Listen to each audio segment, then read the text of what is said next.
The first item is to take roll. So I believe that's Len's role now to take roll, right? Yes. Jill Grant, Yes, I'm here. Greg Diegas, Here. Dave Olson, Here. Claire Toutant, Here. Dan Haggerty, Here. Michelle Weil, Here. and I'm here, all present. Great, thank you. And do we have Lena online for the Board of Supervisors report? We do. Great. Hi, Lena. Hi. Please go ahead. All right. So good evening. My name is Lena, and I'm here to give a report on behalf of Supervisor Don Horsley and the County of San Mateo. So I am going to start with COVID. I've tried to condense some information, but I'm just going to let you know that I will include the information to Luis Rogers' comprehensive presentation to the Board of Supervisors yesterday, as well as San Mateo County Health's FAQ session that was held earlier today. They're much more comprehensive, have a lot more information than what I'm about to share. But to start with COVID more generally, our county is currently surging, and we do expect it to continue as we are seeing the results of people congregating during the winter holiday season.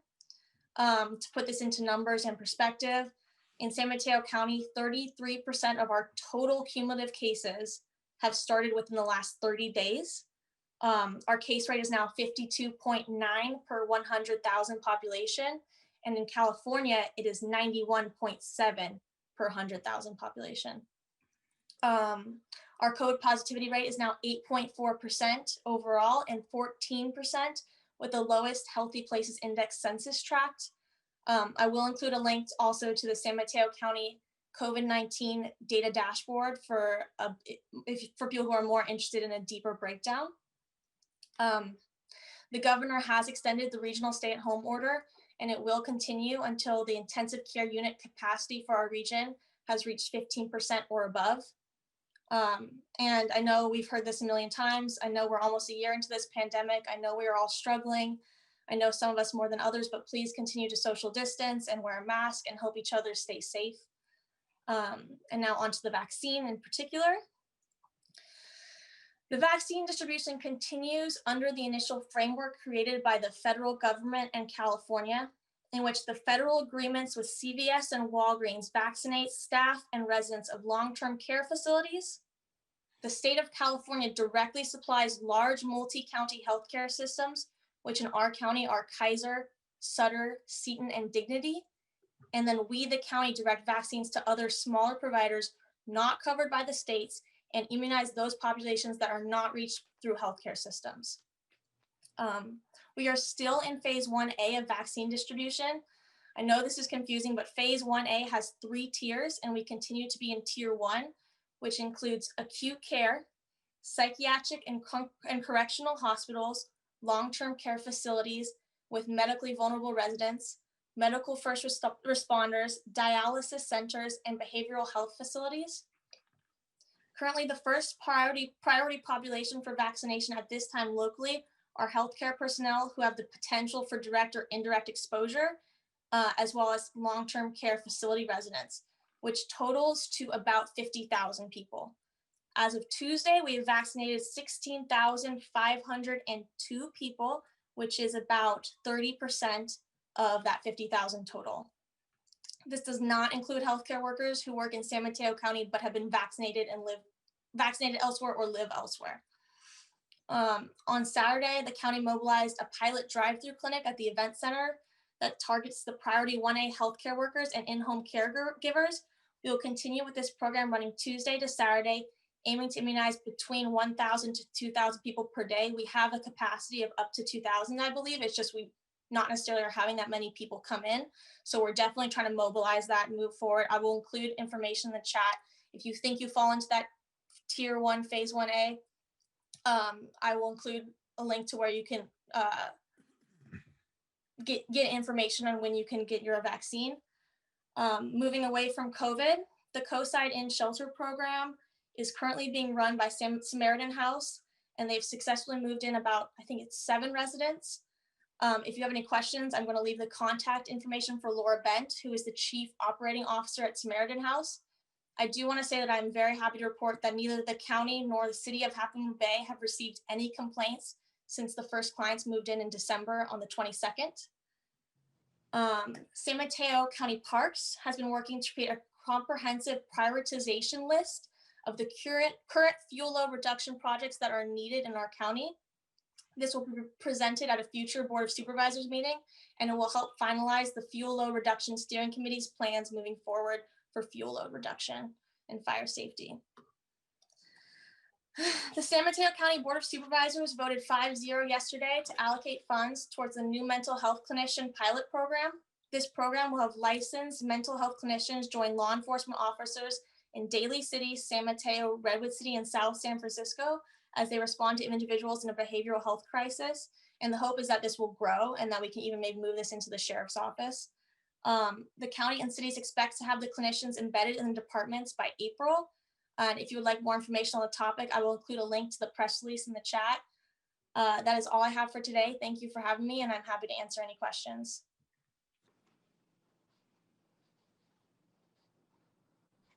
Thanks, Lena. I actually do have a question.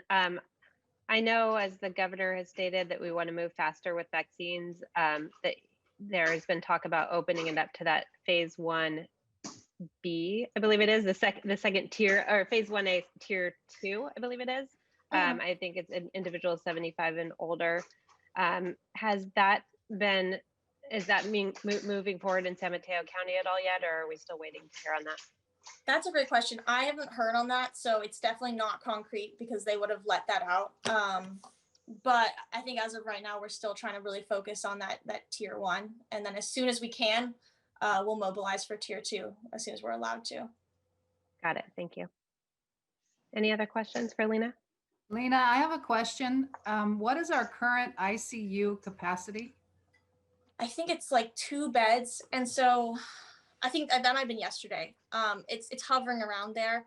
What's kind of confusing, at least to me, is that then there's these, I think it's 80 surge beds, which sounds really good, but in reality, those can't be implemented. 80 beds don't appear out of nowhere. We have the capacity for them, but it would take a little time to phase them in.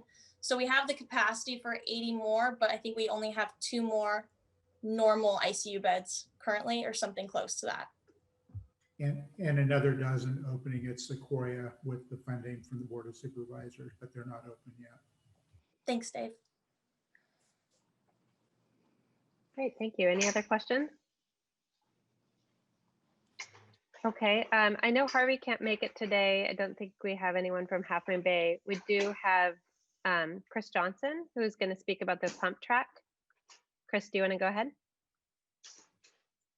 Yes, thank you very much, Michelle. Yes, I have an update on the pump track. We haven't had a meeting in a couple months, but I've got some new information. We had a public Zoom meeting in November in which we solicited feedback on which of the 3 concept designs people preferred. And then there's been an online survey since then. So based on that data, the Flying X design has been chosen as the preferred concept, and that is includes an outer track, which all 3 designs have, 2 inner tracks. The defining characteristic of the Flying X is that the advanced intermediate inner track has kind of a Flying X design. This design can be seen on the County Parks website. The URL is super long, so go to County Parks website and search for pump track, you'll find it. There's also on the County Parks website, the link to the survey, which I think actually is still active. And then you can also see the other 2 concepts as well that didn't get chosen. In addition to the track and amenities like fencing and picnic benches, 10 additional parking spaces will be added to the main parking lot. And as well, additional consideration will be given to the parking and the traffic situation. Director Nicholas Calderon, County Parks Director, said the next 2 months he will be presenting the concept to various boards for approval, including hopefully to the MCC. Also, he will be at the GCSD board next week Thursday, the 21st, to confirm support and finalize a funding agreement with GCSD. And I think this is really, well, I won't editorialize, sorry about that. So anyways, that will happen. And okay, so what everybody wants to hear. He expects final plans to be approved May or June and shovels in the ground by July, so that the project will be completed September-ish, which is our summer. And so there'll be a couple months that people can use the track, see how the maintenance goes before the before the winter weather comes in. So that's what the hope is. Potential issues that may delay this project include overwhelming public disapproval, which hasn't happened yet, or CDP appeals to the Board of Supervisors or the Coastal Commission. And if you have any questions, I can give it a shot. JQ, I see you had your hand raised. I'm not sure if that was for Chris or for Lena. Yeah, actually it was for Lena. And Okay. I thought I missed it. That's why I lowered my hand again, but No problem. You, why don't you go ahead since I missed it and she's still on? okay, yeah. My question was regarding the vaccination response in the county. And, you know, I feel like there should be a little bit more released to the public with regard to the beyond tier 1. Because that's when we really have to get a lot of people vaccinated. And on the coast side particularly, I wonder if there's a specific plan for sites on the coast side that we can identify early and get them set up. I would hope there'd be one in Half Moon Bay and probably Pacifica, but what about the Midcoast? How about Seton Coast side, for example? Could that be a site where we could set up a vaccination center? I bring this up because I feel like, you know, we should try to be a little bit more proactive about what's coming. We've been so reactive to this point at every level. And I don't mean this is a dig against what the county's done so far and what they're planning. But I just think there's questions that we could try to get in front of a little bit more to make sure that we can get people vaccinated as quickly as possible everywhere that this needs to go in the county. But particularly, I would feel like the MCC could perhaps take a little bit more of a proactive role on taking care of the coast side. And I know that, you know, this is up to others too, like the Half Moon Bay City Council and the Pacifica City Council, but I would just encourage you to start looking at that now a lot more seriously. It is an emergency situation. So thank you for your time and consideration. Absolutely. Thank you so much for sharing that. And I will pass that along. Okay, thank you. Thank you, JQ. I totally agree with you. I think we'll do what we can to try to bring this to the coast side. Are there any other questions for Chris or for Lena for that matter? No? Okay. Do we have any other, thank you, Chris. Thank you, Lena. Do we have any other public officials? Government officials? I don't see anyone on with a quick scan, but please do speak up.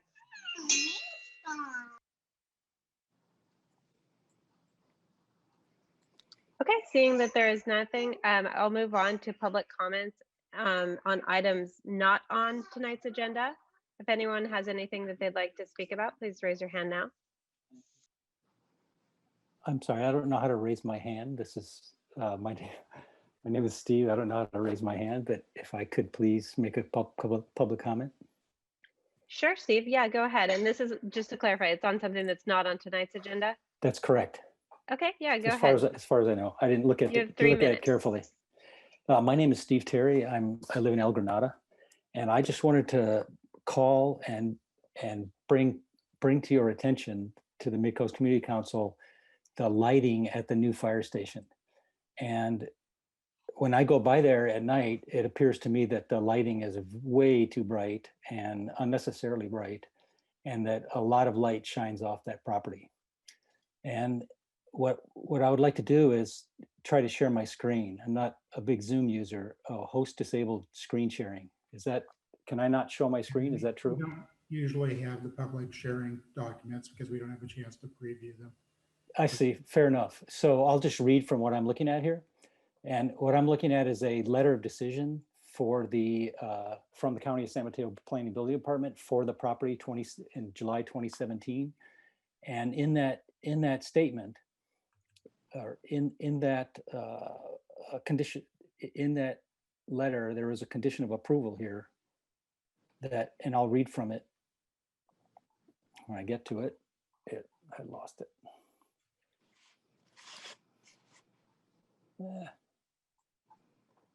Sorry about that.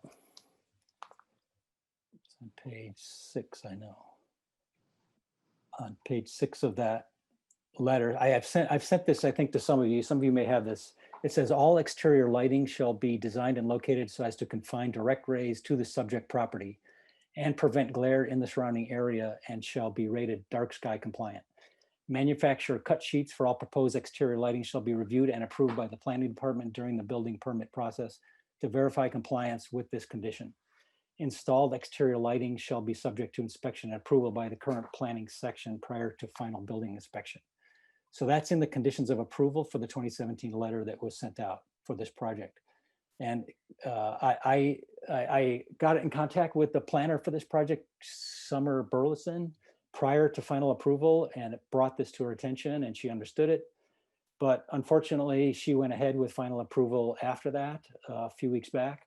And so this issue has not been addressed as part of the final approval. As a result, I made a code complaint. I submitted a code complaint for this issue. And the other thing I want to bring to your attention is the Coastside Design Review Standards, which hopefully many of you are already familiar with. This is a residential Coastside Design Review Standards, which talk about not allowing light to go off the exterior light to go off the property. And this looks like this language is very much lifted from that document. Now, this is not a residential project. This is a commercial project. But I also want to bring to your attention that that the Midcoast is going through a design review standards update right now that it looks like was started in 2018. And maybe it's stalled due to COVID. I'm not sure where this stands right now. But the intention is to bring the design review standards for non-residential structures up to where the residential structure design standards are located. So this is to apply to commercial industrial. And it looks like in that spirit, the planning department put this requirement into the conditions of approval. I'm told that's kind of standard these days. So what I would like to do is raise this issue to your attention and maybe try to get it on your agenda in a future meeting, so that the MCC can be involved and to ensure that this issue gets the serious consideration that it really needs, because it is terribly egregious. I would encourage all of you who haven't already to go down and look at that at night and see it. It kind of looks like a shopping center. It looks like a big box store down there. And the conditions of approval are very explicit that there should no exterior light shining off this property at all. There's also a set of lights for the walkway for that, which is a very small walkway, and those lights are maybe even brighter than the area lights. There's also another issue, which is the color of the lighting. The color of the lighting is a very stark white, which doesn't fit in with the surrounding community at all. And I think that would be easy to change. They have come back and said that this lighting is needed so they can differentiate between blood, soil, and oil. But I think that's probably a rare event, and they could probably deal with that with spot lighting or area lighting or a switch that they can turn on or something like that. So I think that color of the light could be mitigated as well. I'll leave it right there. I'll leave it right there and let you take it. Great. So we actually do have that. We have spoken about that. A couple of members of the council are taking on that issue, Dan and Jill. And we do have that on a future agenda for the January 27th meeting. So I really appreciate you speaking up on that issue. Dan and Jill could potentially be in contact with you if they need any further information. Can I also get your full name for the minutes? Yes, my name is Steve Terry, T like Okay. Tango, E-R-R-Y, El Granada. Okay, perfect. Great, thank you so much. Yeah, so we'll be talking about that on January 27th, and I encourage you to come back and attend that Thank meeting you for as well. putting on the agenda then. Yeah, Thank you. great, thank you. Okay, next we have Sid Young. Hi, thanks for taking my public comment. There's two things I wanted to bring up. First of all, three things really. I think he should go to the fire board first before he starts, getting involved with Midcoast Community Council. We have a lot on our plates as it is. But secondly, there is there was a post recently on Nextdoor that said a lot of people in El Granada are getting their fire insurance dropped since the big fire we had south of here. So that is an issue. And I think, you know, I've mentioned this before at Board of Supervisors meetings that maybe they should try to incentivize private property owners to take down some of the eucalyptus in their yards on private property, but it's better than trying to reduce their property tax bills after their house burns down, because that could last for years when they lose income that way. Okay, and the main reason I wanted to talk to you guys, I noticed that I haven't heard of you guys mentioning at all the fact that we have a mitigation fee that's being accrued for Midcoast Parks to go to building a community center or acquiring the land for a community center. It also can be used for small parks that are just for local residents, not big county parks. Like I live near the Marine Reserve. I really appreciate it, but you know, and also the Gene Lauer Trail, but those are just inundated with people all weekend long. And we're probably the only community on the entire coast side that does not have a community center. And we can't count Half Moon Bay because they're a city.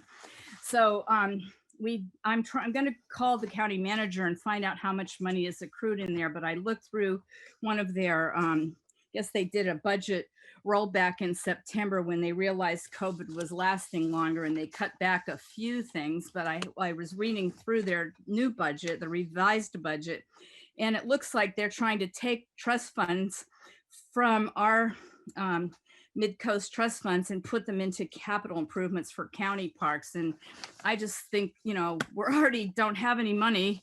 I mean, we don't have any, shall I say, structure, or I haven't even heard of any plans to keep going with that. It happened way back in 2002 when Rich Gordon was our supervisor. So this is my goal for the year, is to find out how we can find some land and start building a community center for the small little unincorporated towns of Moss Beach and Montera and El Granada. And so I just wanted to mention that, because if you guys have put that on the agenda before and you knew about it, I haven't seen it lately. They've been purchasing Tanitas Creek Beach. They put a whole bunch of money into Devil's Slide Trail and all of that since 2002. I think Devil's Slide Trail opened in 2014. Tanitas Creek Beach, they purchased it with a $3.2 million grant in May of 2019, but they're spending tons of money to upgrade it and make it visitor useful, I guess you would call it, visitor serving. So they take our Sid, you're sorry. at 3 minutes. Okay, they take our mitigation fees, and I don't know what they're doing with them. I also saw one letter from Steve Monowitz that said they were in talks with the Harbor District to fund the bathrooms, and that's on Half Moon Bay City property. Thanks, bye. Great. Okay, thank you, Sid. Appreciate that. It looks like next we have Ray Muller. Hi, Ray. Greetings. Hi. So I just wanted to introduce myself to everyone. My name is Ray Mueller. I've talked to some of the council members. I'm going to plan on running for the 2020 in the 2022 election for the District 3 supervisor seat, and just wanted to put a face to the name. Looking forward, very grateful to be with you this evening, and looking forward to listening and learning from all of you. So thank you for my 2 minutes, and I won't be campaigning this evening. Okay, thank you. Yes, nice to put a face to the name. And sorry, I mispronounced your name, Mueller. I'll make sure to get that right going forward. Okay, great. Dave, it looks like you have a comment. Dave Olson. Sorry, I was on mute. Yeah, I just wanted to let Sid know that we get an annual report on how the mitigation fees for Midcoast Parks have been accumulated and spent. It's on the website. As soon as I dig it up, I'll paste it into the chat. But yeah, we know all about that. Great, thank you, Dave. Excuse me, Dave, really quick. Have they committed to spending the money on those bathrooms? No. Okay. Okay, great. And I see Patrick Tierney now has his hand raised. Is that for an item not on tonight's agenda? Patrick, or are you waiting for, I know you have already emailed about wanting to speak on item 4A. Yes, this is just very quick, and it's in regards to the last comment. The Granada Community Services District Parks Advisory Committee has a community center on the agenda for the February 1st meeting. There is also has been a concerted effort to build a community park at Burnham Strip. So she should look at the Granada Community Services District website for information. Thank you for that. That's been funded by El Granada residents only, as far as I understand. It is a district tax, including Miramar and other areas, Princeton.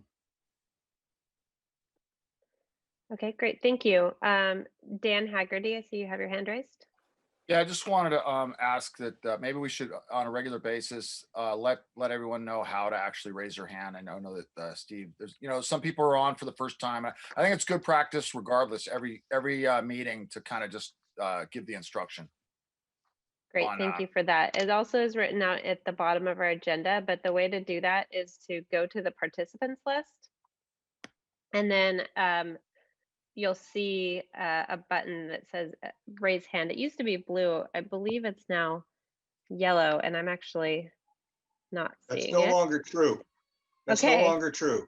Okay. The right way to do it, the right way to do it is go to the reactions icon at the bottom right of your screen, bottom right center, and the raise hand feature is now in there.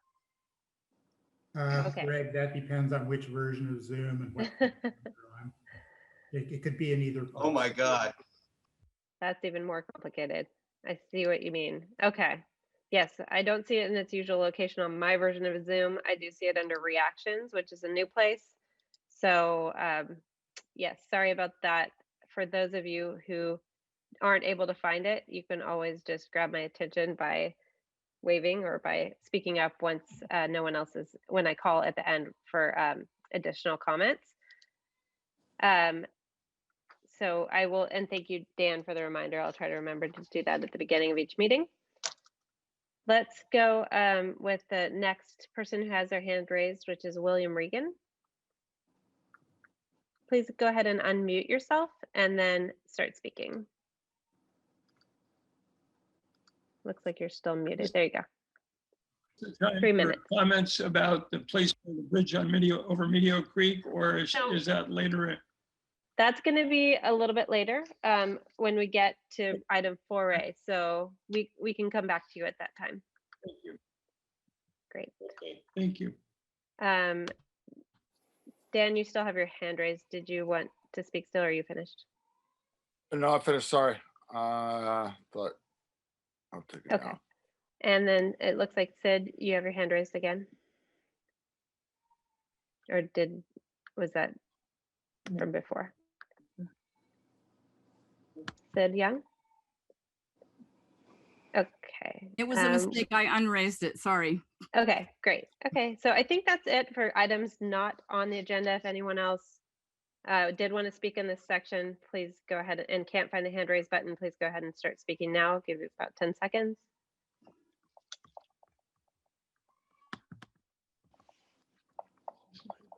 Okay, looks like we have no one else. So let's go ahead and move on to item 3, which is the consent agenda. On the consent agenda tonight are the minutes from the December 9th regular meeting and the December 13th special meeting, which was about the Brown Act and Rosenberg's Rules of Order. Do I have a motion to approve the consent agenda? Move to accept. Second. Okay. All in favor, we'll have to do a roll call vote. So Len, can you please call the roll? Yes. Michelle Weil, Yes. Dan Haggerty, Yes. Claire Toutant, Yes. Dave Olson, Yes. Greg DeGeese, Yes. Jill Grant, Yes. Secretary votes yes, it passes unanimously 7-0. Great, thank you very much.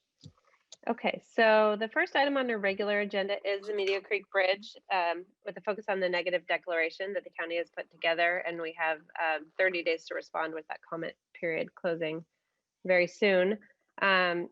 We have a letter on this tonight that Len Erickson Dave Olson and Greg Dieguez have put together. And I'm going to hand it over to Len to make an introduction. Len, I think we're going to hold off on doing the slides because we didn't have enough time for everyone to review those prior. So can you just speak to Sure. the item and introduce it? And then when we get to ready, we can put the letter up onto the screen. Very good.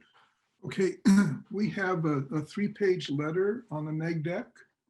It consists of an opening that reviews some of the, we might call the larger issues involved. And then it goes through an enumeration of several categories for the actual environmental comments. And those are there to be gone through individually.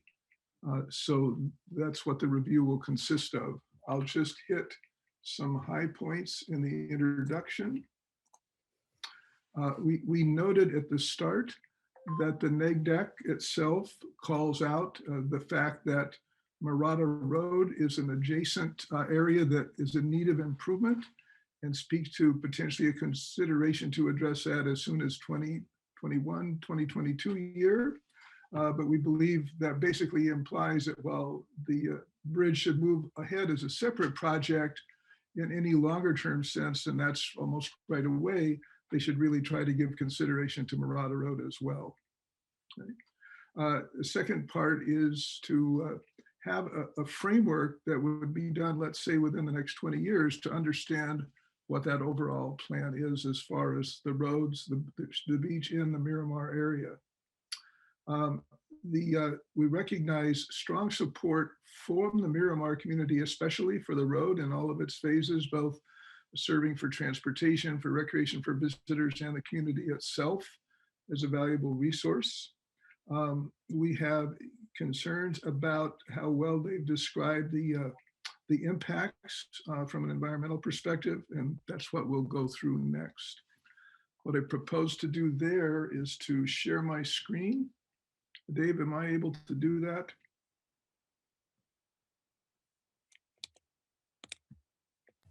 Yes, you're able. Okay, so I'm going to make sure I have that one up.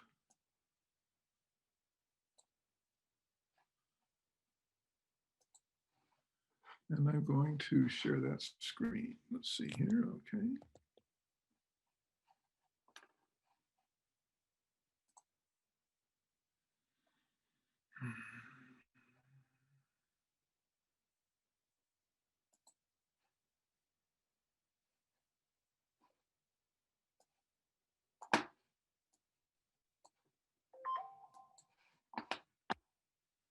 Okay. Can everybody see my screen? Yes. Okay. Oh, I'll just read through each of these items. On aesthetics, the statement is the combination of shotcrete and RSP creates a view which will vary considerably by season, which is acknowledged by the neg deck. There are simulations which show the appearance when the sand is at a high level, only 2 feet of the RSP visible, but no simulations show what the appearance will be when the full RSP is visible. All the way to the base, and that's basically 8 feet of a vertical. Furthermore, it can be expected that that may spread out as well, and that will be discussed in other points. So we think that this item is a significant impact. Okay. In terms of geology and soils, the project cannot be approved without agreed analysis of sand movement. Basically, currently the Coastal Commission is waiting for a report on the impact of alluvial sand from the creek flowing into the coast, so it remains incomplete. And so we wait for that to be finished to understand where that's at. There's a sand analysis on the coastal beach from dated 2018. Seems that might be somewhat out of date and have that concern as well. There's a liquefaction mentioned in terms of the neg deck itself, but there's no fuller explanation there. We think this could be considered a significant impact. Recreation, the ramp that was proposed for heavy equipment access to the beach will prevent use of it during the construction period. And furthermore, it does not appear that there's any provision for beach access in this area once the shotcrete is installed. We think this is a significant recreation impact. From a transportation standpoint, the coastal trail continuity has resulted in a detour up to SR1, which is an inconvenience to trail users and a safety hazard for trail users and also the mixed mode traffic that results. We think that this should at least require mitigation. We recognize that the detour will be in place for as long as the bridge remains closed unless some other action is taken. Utilities, there's been various discussions about utilities coming across the creek. It needs to be monitored closely, but we believe the county is tracking it and will take care of that. And so to close, from a mandatory findings of significant, this restates the point in the opening paragraph. The overall assessment of the erosion at the creek and on the adjacent shoreline is not adequately addressed. This is not an issue of what it looks like at high sand level when the bridge is first built, but what the impact of sand movement up and down is, as well as what will be the appearance and actual state of this project 5 years out, 10 years out, et cetera. And this has been a problem noted in almost all areas where armoring exists. So I'm taking any comments or questions about these or anything else that someone in the public would like to bring up. Well, let's start with going around the council with clarifying questions only, no opinions. Just asking the clarifying questions, and then we'll go to public comment. Okay, let's start with Claire. I have no clarifying questions. Great, thank you. Dan? Come back to me, please. Okay. Jill? I don't have any right now, thank you. Okay. Greg? I know you worked on this. Any clarifying questions at this point? No. And Dave? No. Nothing from me at this point. Dan, back to you. Any clarifying Okay, questions? I'll just, yeah, I'll none for now. Okay. I've got some comments, but they don't really apply as a clarifying question. Okay, great. We'll come back to the council for comments after we hear from the public. So now let's go to the public for comments. I did receive one request via email from Patrick Tierney. So please, Patrick, go ahead. You have 3 minutes. Okay, first of all, thank you for the time and consideration on this important issue. The Miramar residents still strongly believe that a bridge in the current location is the best alternative. I sent you 7 photos of Shot Creek retaining walls in California. This approach, this construction approach is not unusual, and it's been done in Santa Cruz, Pacifica, Monterey, Carmel recently, and these projects have held up well. It would appear that this project, this type of construction work we're talking about as well. Your MCC draft letter is, in my opinion, overly pessimistic. You overstate when you say that there will be significant impacts to aesthetics, recreation, and transportation. These impacts, in my opinion, are less than significant with mitigation. The letter does not mention very clearly, and it should be reinforced, that these impacts that you're talking about are only occurring primarily during construction period. And in fact, after the bridge would be built, there would be great improvements in recreation and transportation. And in my opinion, no significant changes to aesthetics. If you look at the rumble down condition of things right now, how could that get any worse? The MCC letter also states the bridge project should not be approved until there is an analysis of sand movements and loss. This would be an interesting and important study, I believe, like you, but it's going to be very difficult to separate out existing sand movement from that caused by the harbor jetty and the existing riprap on North Murata Road. The county proposal is for 280 feet of new retaining walls. And the existing riprap on North Murata Road, I measured it tonight, is 1,015 feet, 515 feet. If you add another 520 feet of armoring around the condo building south of the bridge, that's over 2,000 feet. The proposed retaining wall would add approximately 10 to 13% more armoring Is this significant? And will you be able to identify that with any kind of study and any kind of accuracy within margin of error? Lastly, I would like to encourage you to consider having a requirement that there is a stairway built from where the construction road access to the beach will be to mitigate recreation impacts and actually improve access to the beach. This could be a safe stairway, would make a huge difference compared to the current slippery informal trail that many people are using right now. And if you have any questions, I really appreciate your comments. Thanks. Michelle, I would like to make one clarification back to Patrick on the point he raised. Okay, please go ahead.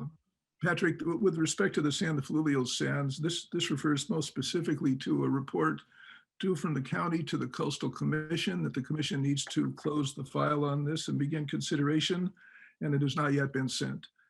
So that's what we're referring to, and it's a known study. Just Okay, not so this finished. is an ongoing study that, okay. And it's one the county has to finish in order to get the permit. And are you, as a council, waiting on that? Will that possibly delay the project?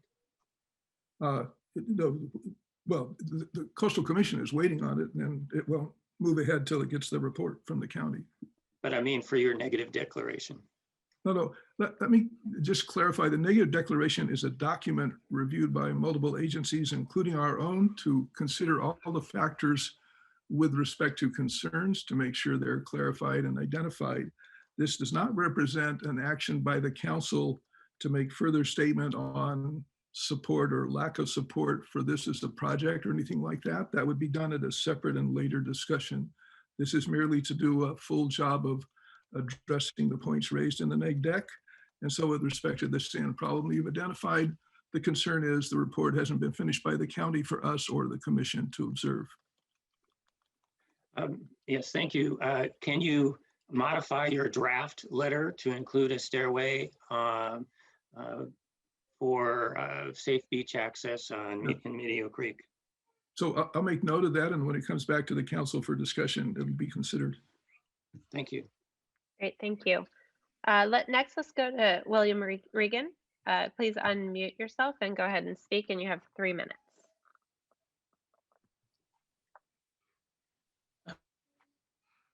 I just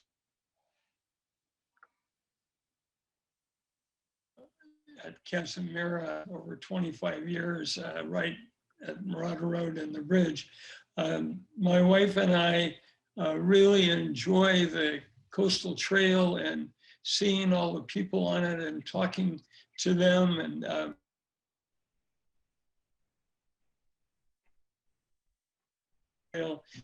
it's a just terrific place for our residents and guests to enjoy the coast. And the real question is, where should the bridge be? And I would strongly encourage it to be where it's been for 50 plus years, which is right at the end of Murata, where it crosses Medio Creek. And it's the perfect location. I'm sure there are issues that the county and the Coastal Commission will make sure are properly addressed. But there are just huge numbers of people that go there on 4th of July in 2019, which was a real 4th of July. In the first 4 from 8 to 12 on a cold, foggy morning, there were over 600 people, kids and people on bikes and even a few people in wheelchairs. And that access point going across Medio Creek is the perfect way for people to get up and down the trail north and south. So my wife and I would strongly encourage the support of that location for the bridge.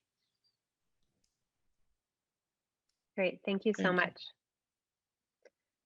Okay, let's go to Diane. So just again to comment on that, this sorry, deck go is ahead. only for the location of the bridge where it is.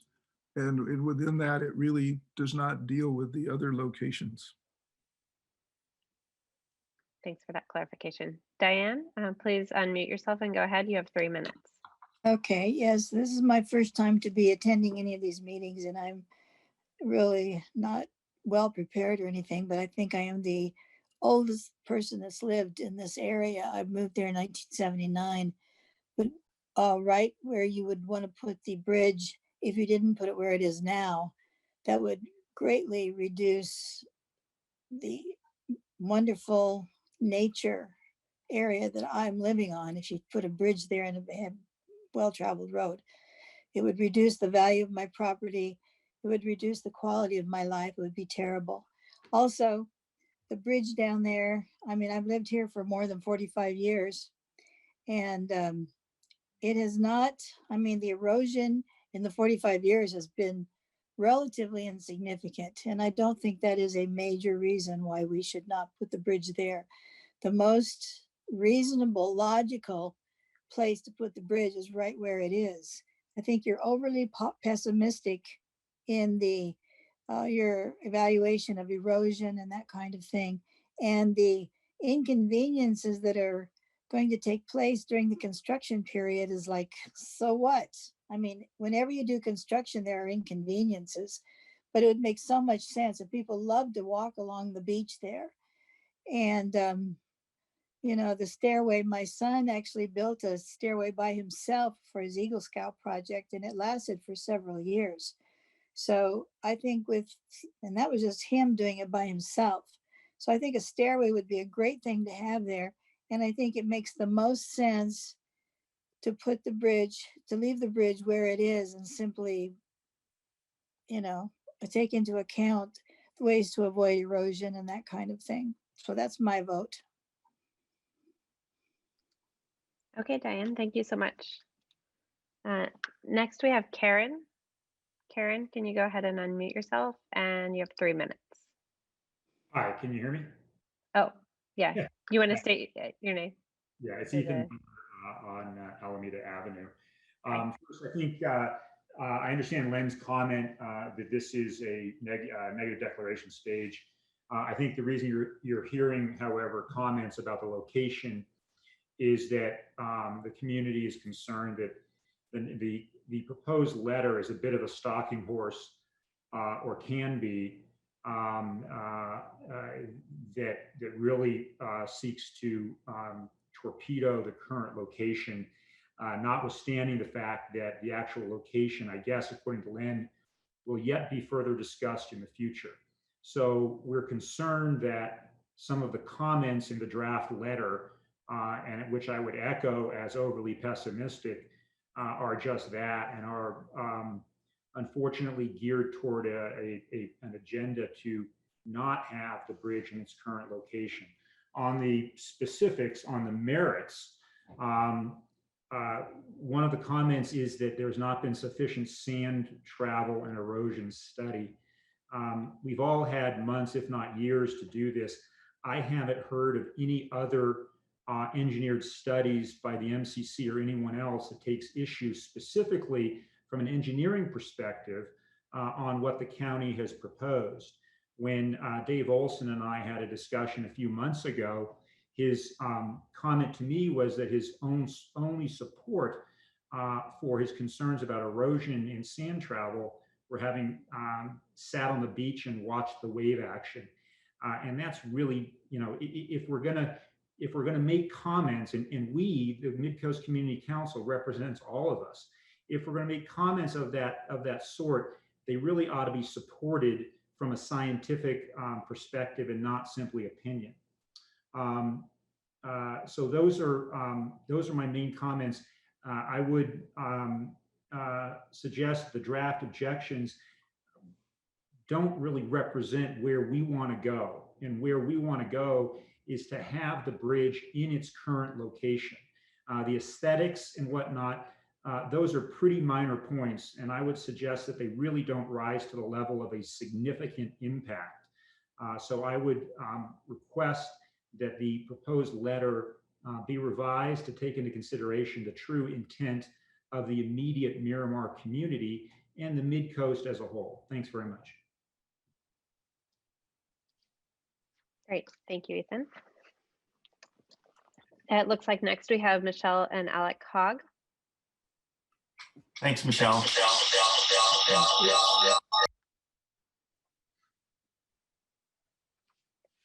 Can't hear you. Did you have your phone and your computer on? Yeah, because I didn't have volume working. Can you hear me now? Yes, we can. Okay, thank you. Sorry for that.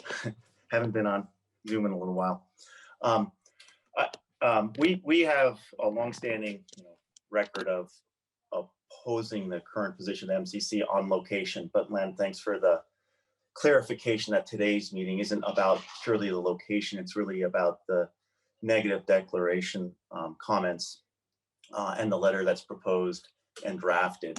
I would like to record that the overarching feeling that we've seen both from ourselves as residents and then the hundreds of people that we've spoken to about the current lack of a bridge and the frustration by people having to go around on Highway 1 really but brings to a head I think some of the points and raises my concerns about the letter. Aesthetics, when I think about the aesthetics and, though the issue raised here, I think was about sand levels. If you look at the current state of the bridge, the proposal significantly improves the aesthetics of the current state of the Medio Creek opening. Geology and soils has been commented on, so I can't comment on that, but if there's anything we can do to expedite that process, I think, and that project or not raise that as an issue, I think it would be meaningful in addressing the big issue, which is getting the bridge open again. Recreation. Currently, actually, the bridge, I think, is a really dangerous place to recreate. Underneath that bridge, if you look, the concrete is hazardous, in my opinion, and I think most people would concur because the conditions have been deteriorating significantly. And also, there's no care or uptake or upkeep in the area. Transportation, that's the project. It would be a short period of time. So I would ask the committee to reconsider the objections that you've raised here in light of the fact that there's an overwhelming desire on the part of the public to have the bridge open. There's a project that's been largely defined, and any additional issues really push the delay further and further on. I think currently the project would complete in the August timeframe. And as we heard in the last meeting, if this plan isn't executed and alternatives have to be considered, that's a 7 to 10 year process. So I would just like to register for the record that I would ask the council to, and I hope others would support this, really look at these issues and say, are they truly significant?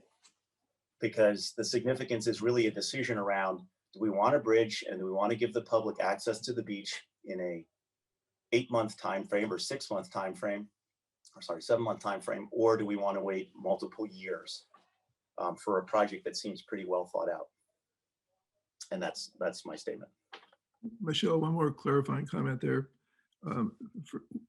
Tying together the question you raised about the concrete and the issues it represents, one of the factors in the restudy or studying the fluvial sand from the creek is that all of that concrete is going away. It will be fully open. And so I believe what we or the Coastal Commission would like to know is what's the impact of that changed sand flow from that being done. And once again, I say it's up to the county. As soon as the county gets that information to the Coastal Commission, they will potentially be in a position to close the file. So we're really trying to do something that should move that ahead. Yeah, I could see that that's a well-intentioned request. I would just ask the committee the MCC to be cognizant of the delays and as Ethan intimated. Delays in the county's court. Why is the delay in the county's court? Because we're raising the objections. You as our representatives, I believe, are raising the objections, no? No, we're raising, we want to see the report, but we know the commission is also saying the same thing, that they can't close the file until they have the report. So we're just asking to see it, but that's no different than what the county faces already. And we'd like to highlight to the community that until the county gets that report in, they cannot move to the next step. The commission cannot.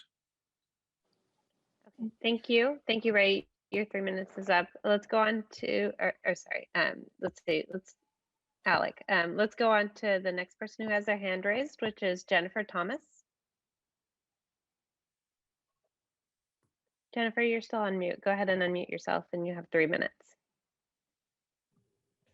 Hi, I'm JT, and I won't need 3 minutes because everybody has really already said what I actually came to say. And I just want to let you know I agree with Patrick and his assessment on the recreation. I completely agree with the staircase. To Alex's point, at Two Murata, we're at the end of the road, and what we have been seeing with what's happening currently with the bridge being blocked off, it is extremely dangerous right now. People and their families are carrying their bikes down that really slippery path.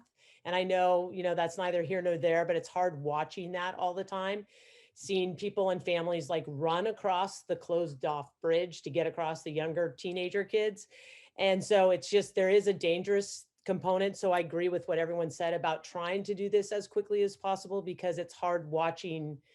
It's like a train wreck right now out there. So especially at night when the young kids are there. So, but on the lighter side, I agree with the Regans, and hi Regans, the visitors, the locals. You would think we people at the very end of the road would hate the traffic, the people traffic and the tourist traffics, but we don't. We enjoy it. That's part of the reason we knew I was out there when, when we bought the place. So, and then Karen, I know you're not Karen, but I definitely agree with you that it is a little overly pessimistic, and it's not as significant as the wording seems to say. It just, in my personal opinion, and I'm sorry, that's just my opinion. And sorry, Diane, I feel for you about the alternative. The final point I want to make, just being at the end of the road, is the inconvenience is really going to be mostly on us, as they've already asked, would we be willing to have a crane out there in our parking area? Would we be willing to have all this inconvenience? And I can speak for the people at the end of Two Murata that yes, we are willing to have that inconvenience, because it will be quicker and it will be safer. And then we'll get back to having more recreation and fun. And that's what this area and this property is about, is for visitors and locals to recreate and be outside. And I just can only say that right now, it's so important for people to be outside and recreate for everything that we're going through. So I'm just a huge fan of replacing the bridge in where it's been for years and years and years. So thank you for listening. I really appreciate you guys. I know you do a lot of work for all of us, but that's where I stand. So thank you. Okay, thank you, JT. It looks like we do have Diane has her hand up again. Diane, did you have something else to say? Oh, you're on mute. Diane, go ahead and unmute yourself. Okay, I don't know if you consider this relevant or not. I've been here forever, as I said, 45 years.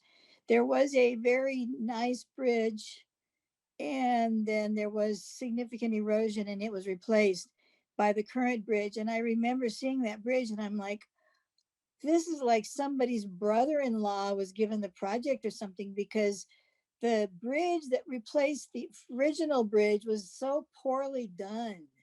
I'm like, this bridge is not going to last. So I'm not even the least bit surprised that it's like falling apart, because it was, I don't remember exactly, but like maybe I've been here 45 years. So maybe that was 30 years ago. I don't know exactly, but the workmanship of the replacement bridge was really pathetic.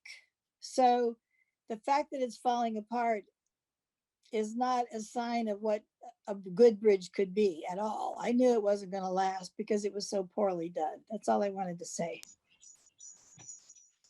Michelle. Oh, okay. Thank you. Alec, it looks like you had something else to say. It looks like Mike Mitchell is trying to raise his hand. You have to unmute yourself over here. I know. Okay. Mike Mitchell. I didn't see him. There you go. Do you know how to unmute yourself, Mike? There should be a mute button in the bottom left of your screen. There you go. Looks like you're unmuted. Go ahead and speak. You have 3 minutes. Oh, shoot. We're not able to hear you still. Might be that the microphone you're using is not the right one on your computer. All right. The other option that you could try is to call in. Oh, Okay. We'll give you a couple minutes. Does anyone else want to speak before we go to Mike?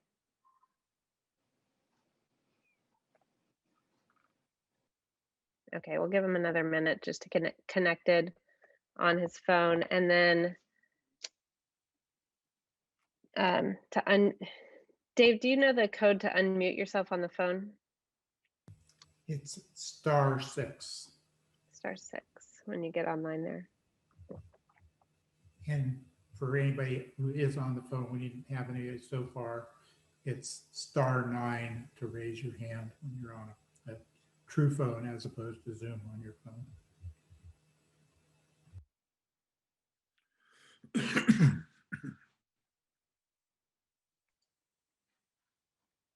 Okay, I don't see that Mike has dialed in just yet.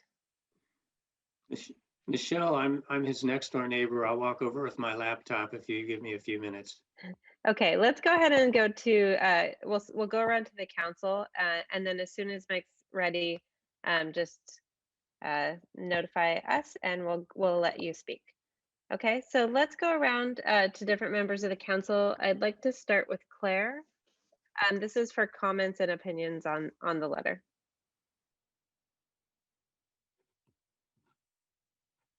Claire, you're still on mute. Sorry, start over. And then everyone will have 3 minutes, and we can go around. If you don't get to finish your what you have to say on the first time, we can always go around again to those people on the council. So Claire, go ahead. You know, I keep coming back to the fact that we're not objecting to them doing the bridge at any particular location at this point. We're just commenting on what they say the impacts are going to be as they do this project. And I don't think we're raising objections. I think we're just describing what we see and asking them to look at what we say, and they can make their own decision about it.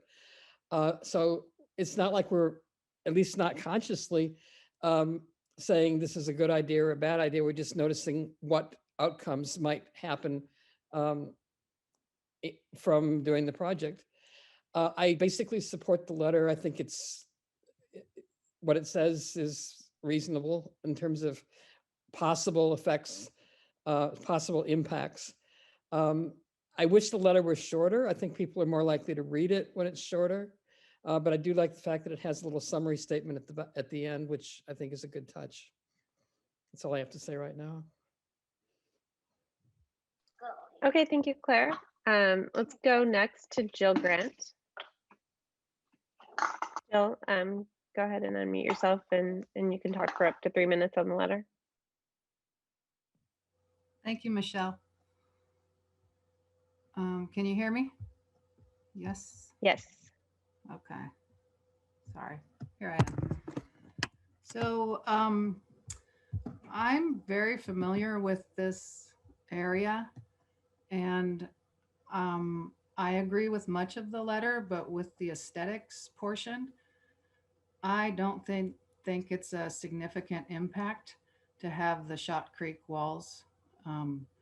It's much like the Shot Creek we see when we go down 92, although it'd be a much shorter. And it does look to me like a bluff. When you get up to it, it's definitely not. It's not natural, but from a distance, it looks pretty natural. And so I don't think it's significant. It's much less significant than the sheet piling will be. And I also think that having the stairway is a great idea. I love that idea. That's the only comments I have right now. Thank you.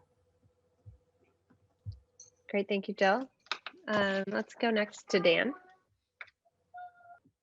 Yeah, so I will say that this is clearly a very complex issue, but I want to put it very simple that I believe that the bridge should be replaced at its existing location.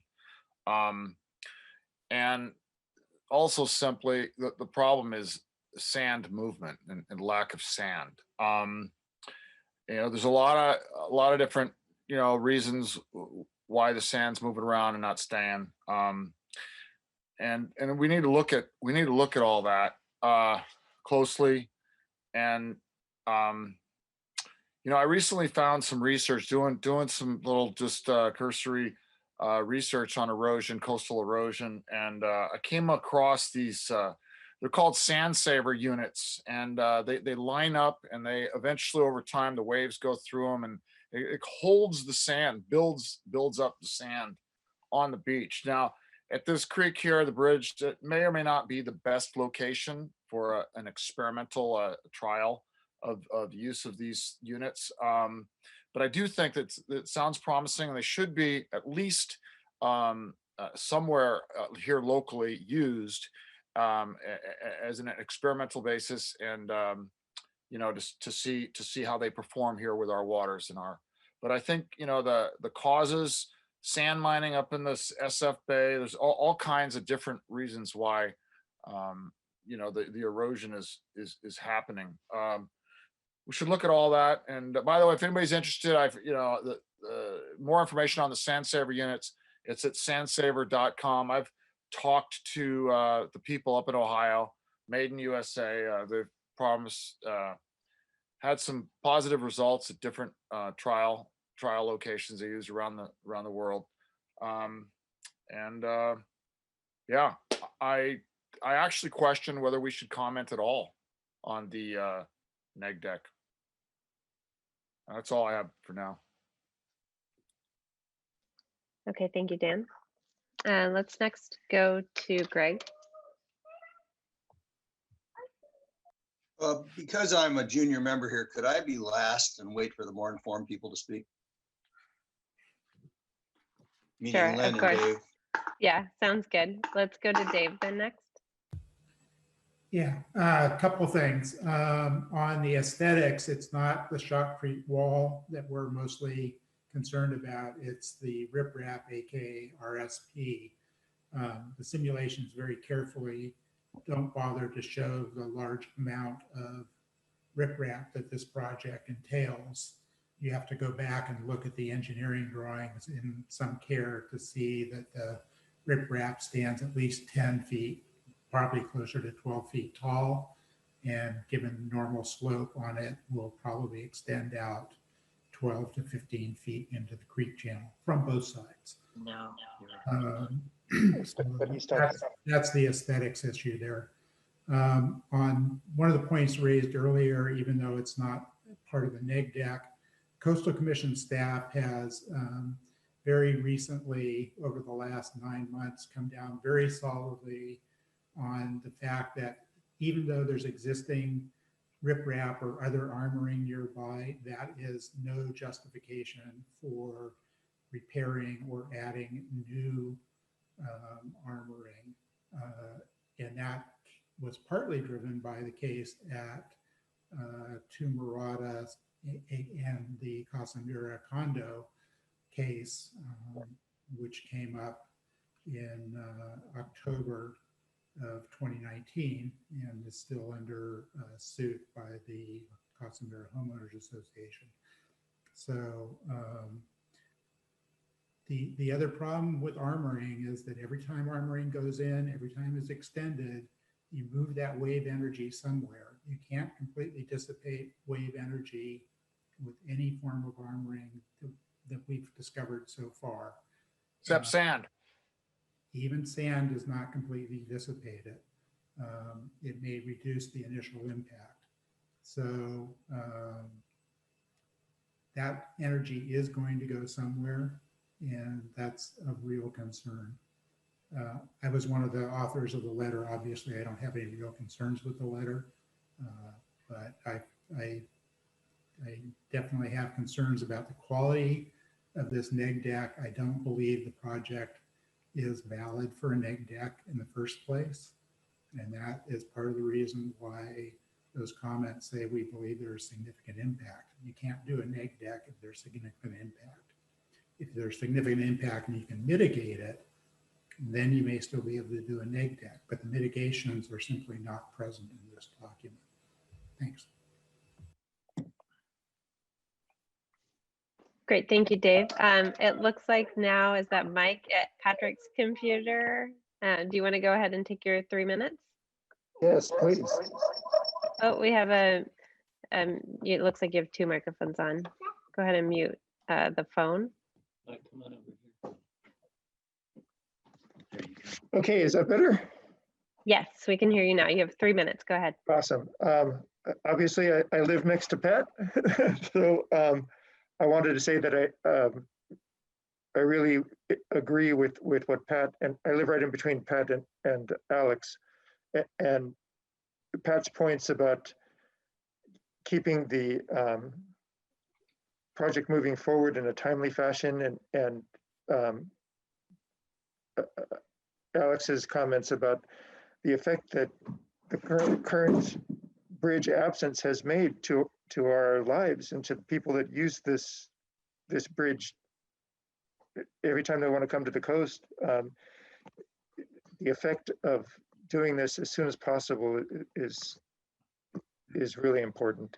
And I understand and appreciate your concerns about wanting this to be a generational, long-lasting fix.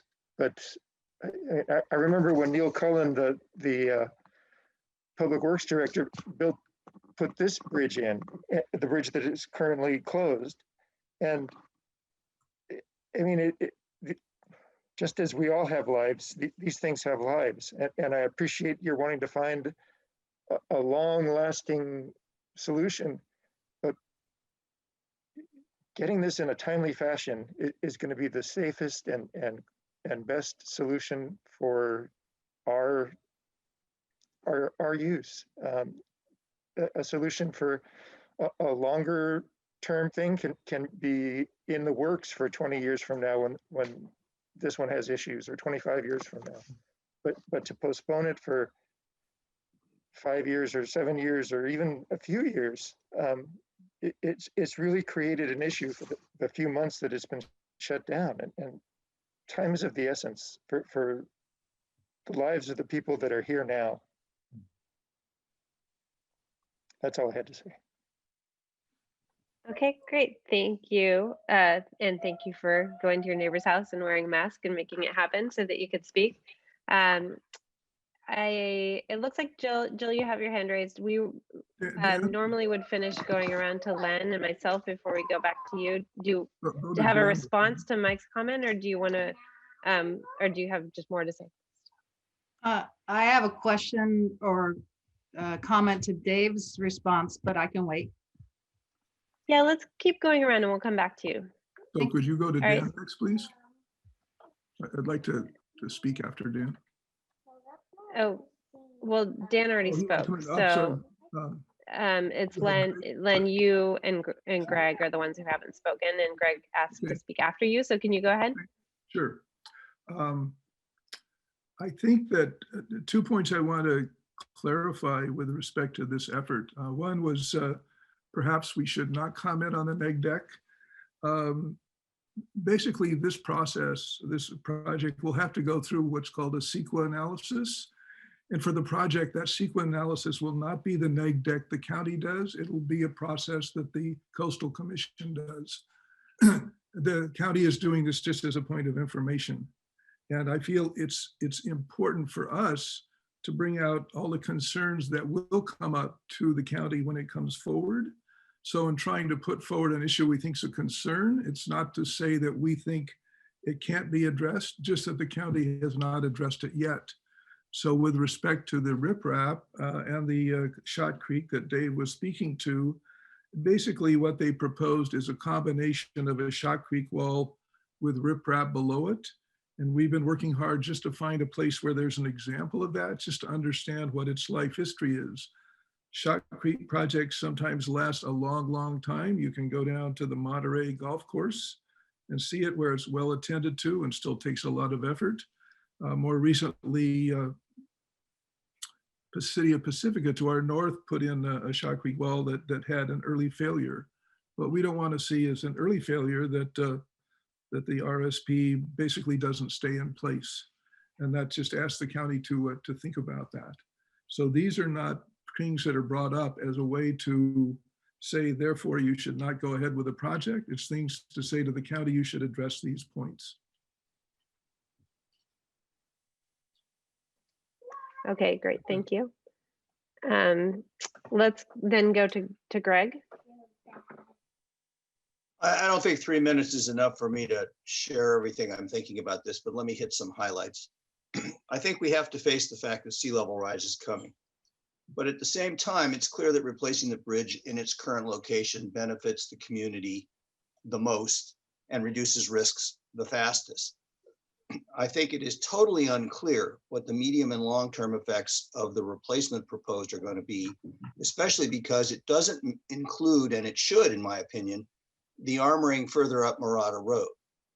I was frankly astounded. This is the second mega declaration I've delved into in any detail. And I can't believe the county considered this eligible for submission, that they'd actually done their homework. I mean, they omitted the whole issue of erosion and sand movement, which is crazy. I don't think we're slowing things down. I do think what's needed, instead of pinballing from emergency to emergency, is a fuller long-term plan involving all the agencies, ranging from the Army Corps of Engineers or whatever. And we don't have that. But I do think this bridge makes sense. If it can be shown, it will last. I would also like to comment that moving the coastal trail to the Alameda right of way is another stopgap measure, and it's not a solution. And running a heavily used trail through a neighborhood with vehicular traffic is an invitation to injury. And I've seen that with even more modest attempts in mixing a trail with a neighborhood in Danville, California, and Lexington, Massachusetts. Further, putting the trail there would complicate evacuation in the event of a wildfire or other natural disaster. So I think the long-term planning should be to move the coastal trail back, possibly to Highway 1, but the long-term planning hasn't been done.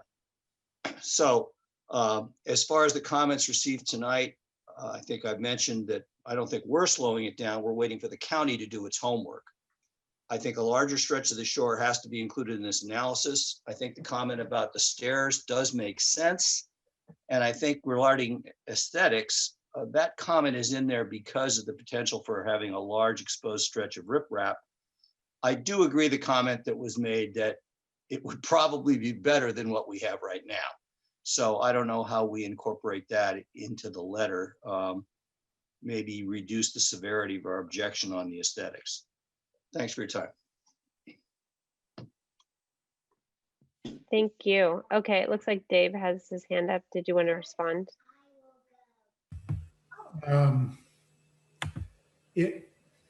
Sorry, I've already lost track. Just let me go. I'll turn it over to whoever. Jill had a question. Okay. I know. Okay, so it looks like there's a couple other comments from the public. We normally have closed public comment, but if there's some quick clarifying questions, then it looks like we can have Patrick and Michelle speak. Patrick, go ahead. I'm going to limit it to 1 minute though. Hi, it's not Patrick, it's Mike. Oh, it's again. Mike. Hi, Mike. Hey, I needed to point out, Patrick mentioned I should tell you guys, I live between Patrick and Alex. Where you guys had drawn a line to, as a proposal to put the path instead of on Alameda, that's us. So we're not, you're going to be going right next to our home with that line, and that's not okay. We're not on board with that.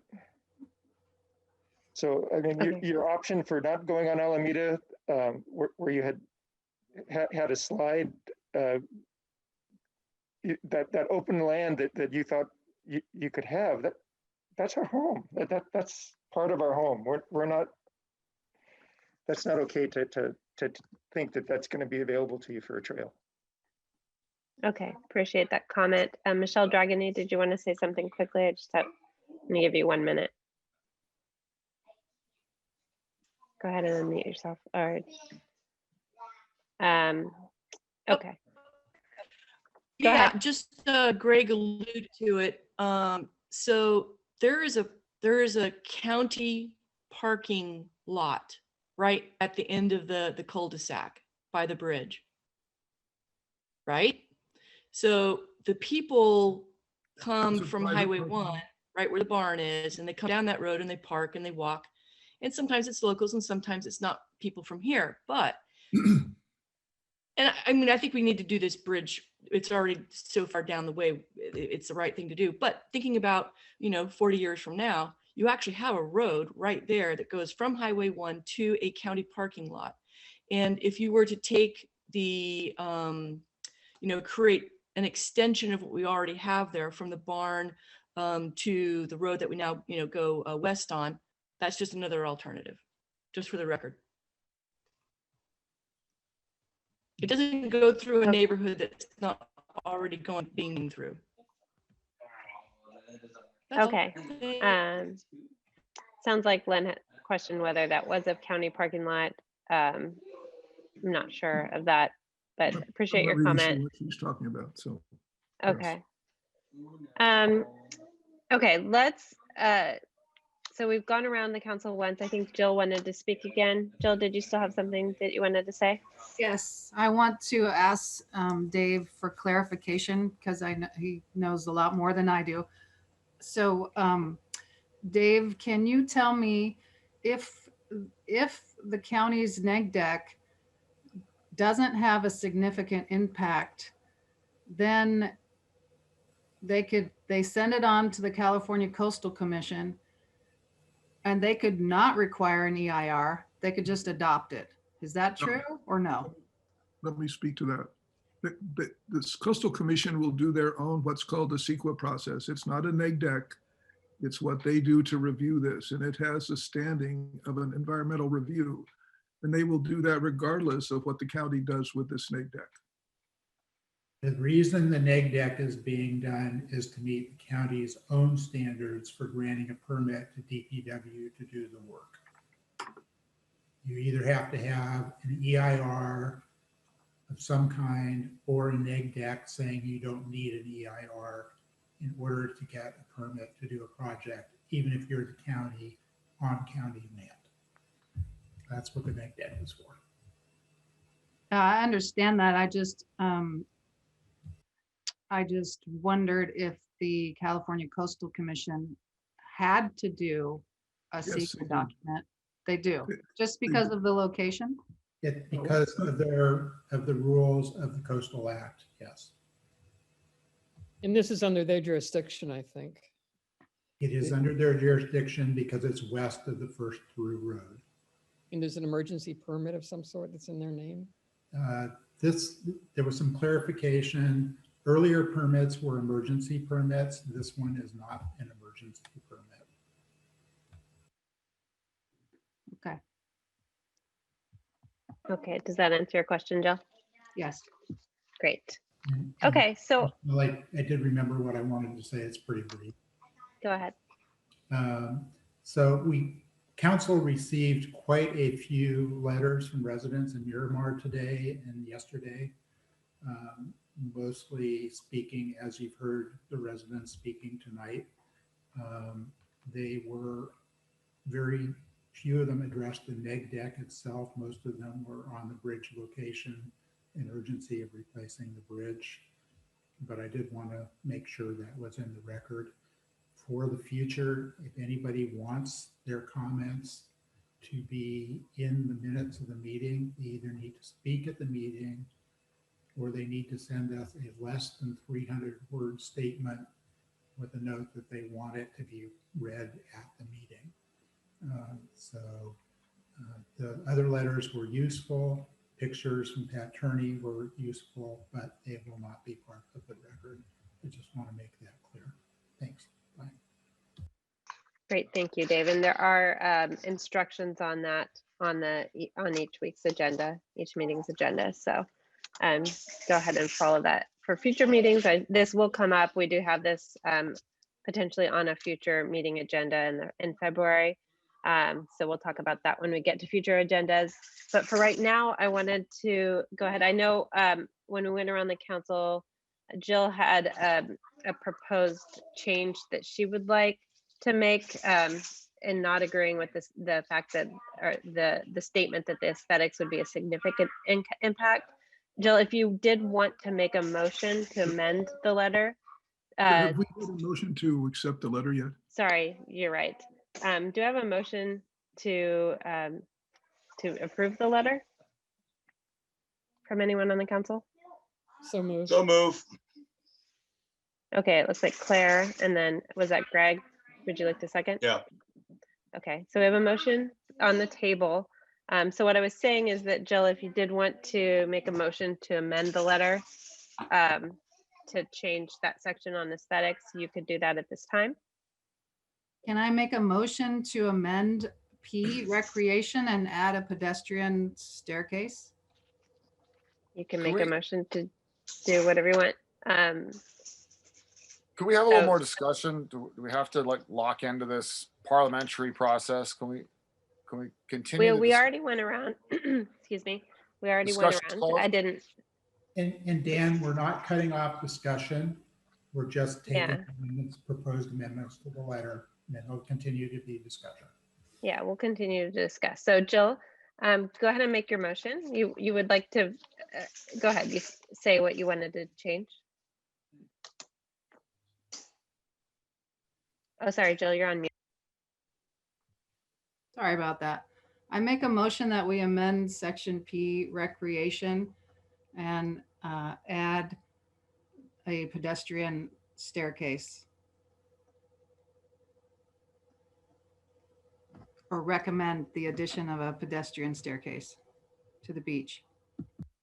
Okay, So is that I'm 100% for that, but is it really appropriate to do that in this area? I'm totally for that, but are we just wasting our time? That's all the community members here, the council members, we're all spending our own personal time right now.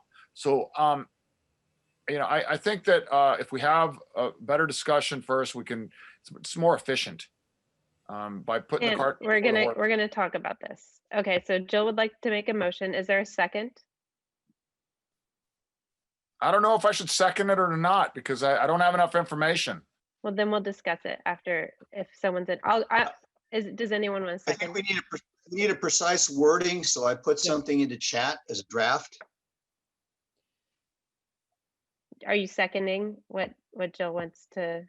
I'm seconding her concept and I'm providing a draft of a revision to the last Okay. sentence of item P. Great. So we have a motion on the table from Jill and a second from Greg. Greg, go ahead and put your recommendation in the chat. I did. If you have, okay. I don't I don't see it, see Greg. it. You haven't You said might it. have replied to an individual, not everyone. There you Maybe go. I hadn't hit enter. Now you said it. Okay, I see. Okay. So now let's go ahead and talk about this this motion to amend the letter. I'll go around in the same order, starting with Claire. I would word it slightly differently. I don't know if that really matters, though. Do you want me Okay. to say what I would do, Yeah, or go. say it's okay with me? You can say or type in what you think it should be. Okay, I'll type it in. And I we- can say it. It's much we need a easier. Further amendment. Can we just discuss this one first before amending it further? Okay. Okay, I think that Jill and Greg's motion is fine with me. Great. So Dan, what do you think about this amendment? First of all, I'm not convinced that it's actually, gonna make a difference, or if this is an appropriate time to put that in.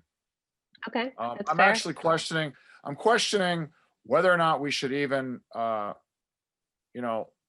write this letter. We've already Okay. got a lot of concern about it being too, pessimistic, and I agree. We could spend, an hour trying to re-word craft this and get maybe 50% of the people on board. Or is it really worth, I don't think that we have to comment. I think we're really spending a lot of time. I don't know that it's that important. Okay. I think that a lot of us want the project to move forward. And frankly, I think the best way to get it moving forward is to just to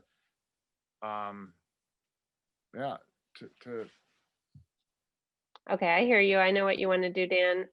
Let's go on and talk about the amendment. Next would be Greg. Do you have anything else? I did the draft. I'm happy to accept a revised draft from Claire, but I think Kimberly sent us a chat. I'm not sure the implication, but I think the point in part is that putting this bridge in is a significant improvement or restoration of the recreation that used to be in place. So we were commenting that the loss of access to the beach was a problem. On the other hand, putting the bridge back is restoring something that was of value. So I don't know how you word that, but I think the idea of stairs down to the beach is a good idea. And I do think it's true that the project will improve something that is now deficient. Okay, great. Dave? I'm opposed to adding this because it's not common when commenting on a neg deck to suggest improvements to the neg deck. That's really the author's responsibility. I'm not completely opposed to this, but it's not what you normally do when you're commenting on a neg deck. Okay, and Len?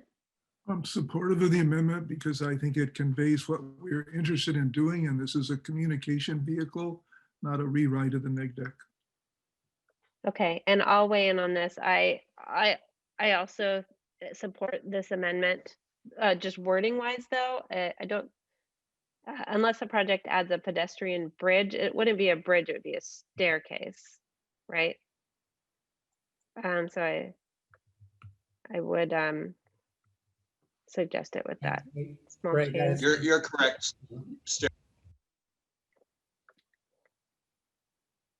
Okay. Michelle, can you see my screen? Yes. Okay, so I made that change. And then I think Claire had a slightly different amendment. I'm going to just treat all this as one amendment, just for simplicity. She added something for the second to last sentence, and I would actually support putting that in there as well. I could support that. And if we're an amend, then it should be just staircase to the beach. Down to the beach is not grammatically correct. What would you like to see there, Michelle? Well, to Dave's point, I don't know that that's not grammatically correct, but I could be fine with down to the beach or to the beach. Claire is suggesting on the second to last sentence. Claire, go ahead and speak up exactly where you wanted to put that. Yeah, the end of that first paragraph, when the project is completed, that sentence there, just simply without having to add a lot of more verbiage, just said to say, informal access will be impossible where there is shotcrete, and just adding without a staircase.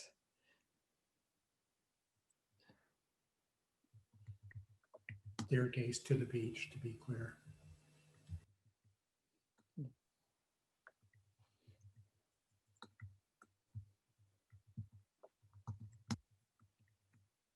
That would be this as opposed to the underlined.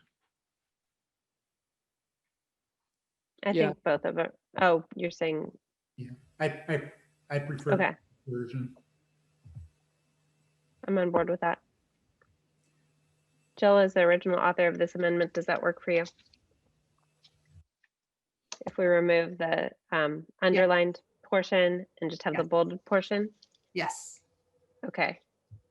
Any other comments on this amendment? Let's go ahead and take a vote on this amendment. Len, could you call the roll? Okay, Jill Grant. Aye, yes. Greg Diegas. Aye. Dave Wilson. No. Claire Toutant. Yes. Dan Hagerty. I'll go with it. I think it's a good idea. I don't know if it's gonna be appropriate, but I'm gonna vote yes. Myself, yes. Michelle. Yes. Motion passes 6-1 with Dave opposing. Okay. Are there any other amendments? Does anyone else on the council would anyone else on the council like to make an amendment to this letter?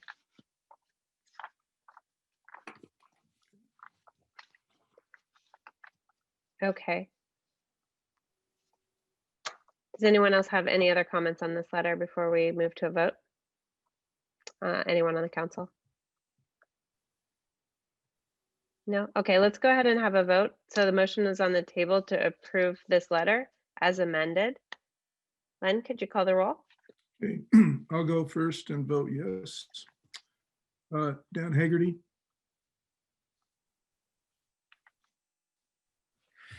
I'm gonna vote no. I think there's just too much work to recraft the whole. Gotcha, Dan. Thank you. All right, let's just vote in Claire this section. Toutant, Yes. Dave Olson, Yes. Greg Yegus, Yes. Jill Grant, Yes. Michelle. Yes. The motion passes 6-1 with Dan negative. Okay, great. Thank you so much, everyone. That closes this agenda item. We're going to move on to agenda item 4B, which is a letter about the Harbor Village RV Park. I'm going to have Dave Olson, who worked on this letter along with myself and Claire, go ahead and present.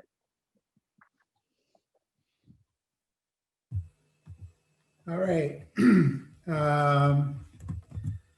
I'm not going to show the letter itself because it's very, very short. I will sort of introduce this. This is the RV park next to the Oceana Hotel, which has been ongoing since 2017 now. It finally made it to the Planning Commission in December. The Planning Commission approved it, but they added additional conditions, which I will get to in a moment, and then approved the project with those conditions. The applicant then appealed those conditions to the Board of Supervisors. That has not yet been heard by the Board of Supervisors. It might be heard at the next meeting on the 26th, or it might be in February, we don't know. So the letter we are writing is asking the Board of Supervisors to uphold the conditions that the Planning Commission added and deny the appeal. So the intent of the conditions from the Planning Commission were to improve the screening of the RVs as viewed from the south and also from north on Highway 1 when the section outside the view easement. The view easement was improved in the plan submitted for the Planning Commission meeting. So the three conditions that were added were: one, move the restroom laundry building to face the edge of the view easement at the end of the interior row of RVs closest to the highway and Capistrano Road. Delete 2 RV spaces at the end of the interior row of RVs closest to Harbor Village and Capistrano Road and provide robust landscape screening outside the view easement. And reduce the size of the existing sign at Highway 1 and Capistrano Road to a maximum height of 6 feet and 9 feet wide. The existing sign has sort of grown over time beyond the original permits. So that's why the sign came into all of this. The applicant for the RV park owns the entire complex, and that's why the sign is also relevant. And with that, I do have some slides I could show, but I don't think they add a whole lot unless somebody has specific questions. So Michelle, I'm ready for clarifying questions from the council on the letter. Okay, great.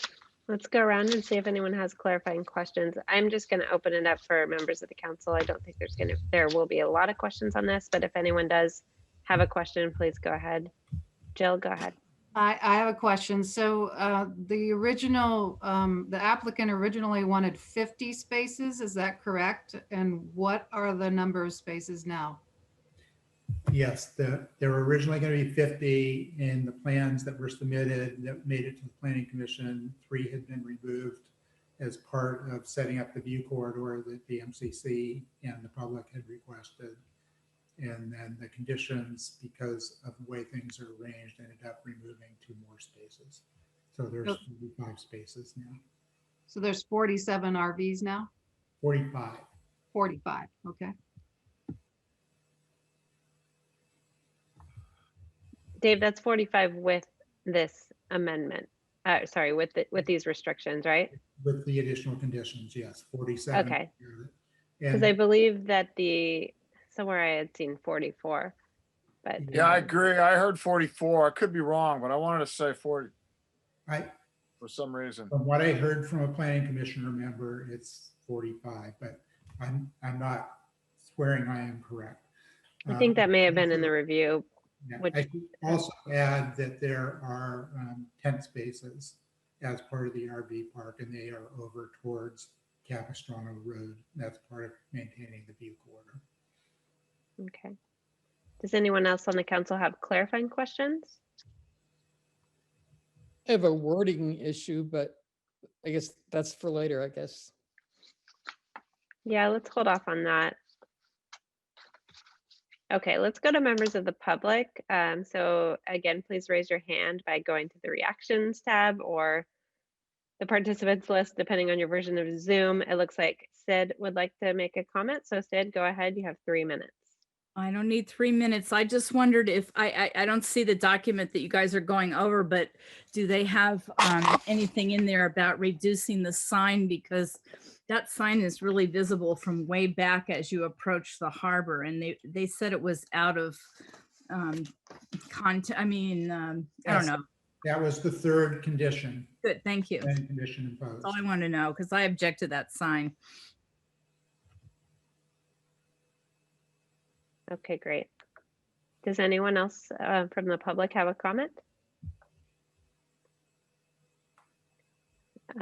Okay, seeing as though there are no comments, let's go around the council with comments on this letter. Let's start this time with Dan.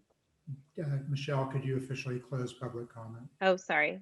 Yeah, public comment is closed. Dave, just a clarification, should we have, before we discuss among the council, should we put a motion forth to approve the letter? Yeah, I think that would be appropriate. Okay, is there a motion to, before we talk about this, is there a motion to approve this letter? I move to approve this draft letter. Second. Thanks, Greg. And okay, and second from Sid. Sorry, it's from Claire. Okay, Dan, please go ahead and speak. Yeah, so the problem with this letter is that it's putting the MCC and the community in conflict with what they have already said. They've already clearly given a strong opposition towards this project. Now, this letter is the way it's written, it makes it sound like, you know, okay, we're okay with it. We're endorsing it. So I'm going to just, I'm not going to make an amendment right now. I just want to throw this out in as discussion. Everybody can discuss it. I'm not going to make an official amendment, but I think that we should look at minimum, just, you know, just say that we want them to deny the board of supervisors to deny the applicant's appeal conditions, and just kind of leave it at that. I don't think we need to add anything more.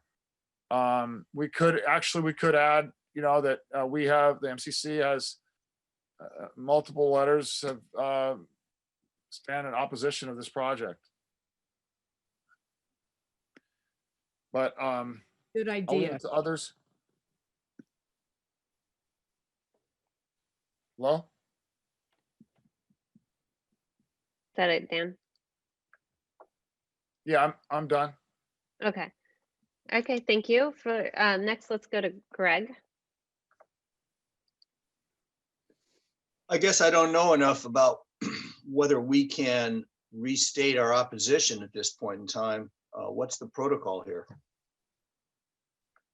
We can, but it would have no effect on anything. This is strictly an issue of the appeal. And the letter does note that we have talked about this before. It's already been It approved. references our previous letters. Mhm. All right, in that case, I have no further comment. Okay, thank you. Jill? I'm going to vote no to approve the letter to the Board of Supervisors in support of the Planning Commission's conditions of approval for the Harbor Village RV Park.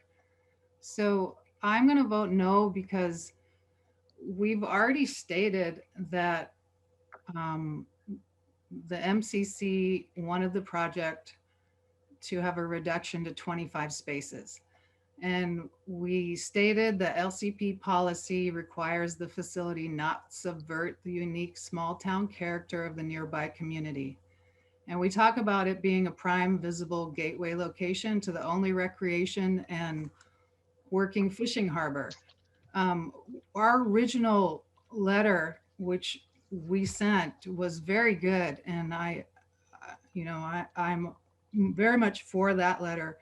And whether the county approves or denies this, there'll still be either 47 spaces or 45 spaces, which is not something that the MCC agreed with. We asked them to either deny it or reduce it to 25 spaces. So if we now change our minds, we look wishy-washy, or we dilute our original comments, or we negate the opinions of coastside residents that we represent.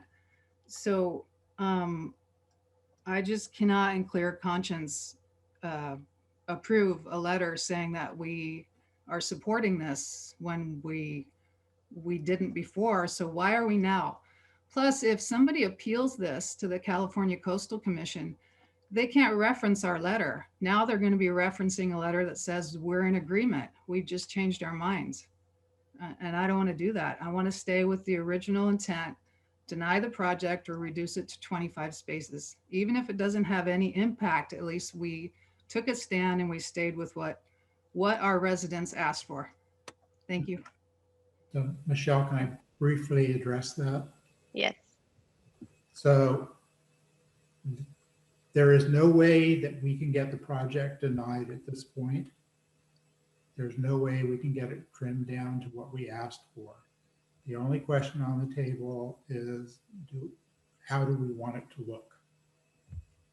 And if we do not ask for denial, there's a good chance the Board of Supervisors will uphold the appeal and the screening of the RVs will not exist, so the park will be even more intrusive.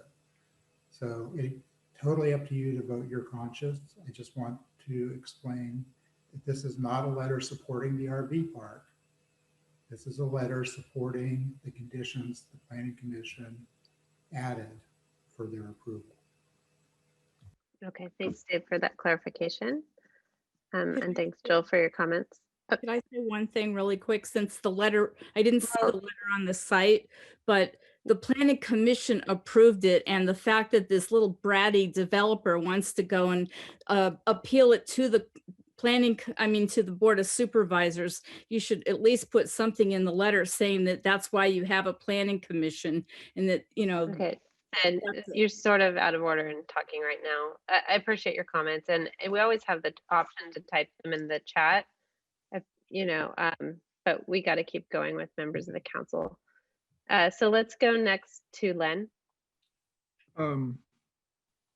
I support the letter within the context of it approving an amendment to what's going forward to the board for approval, and we would like it modified. But my primary interest is in pursuing this as an individual, not as a member of the council, which provides other leeway for action. So that's my intent.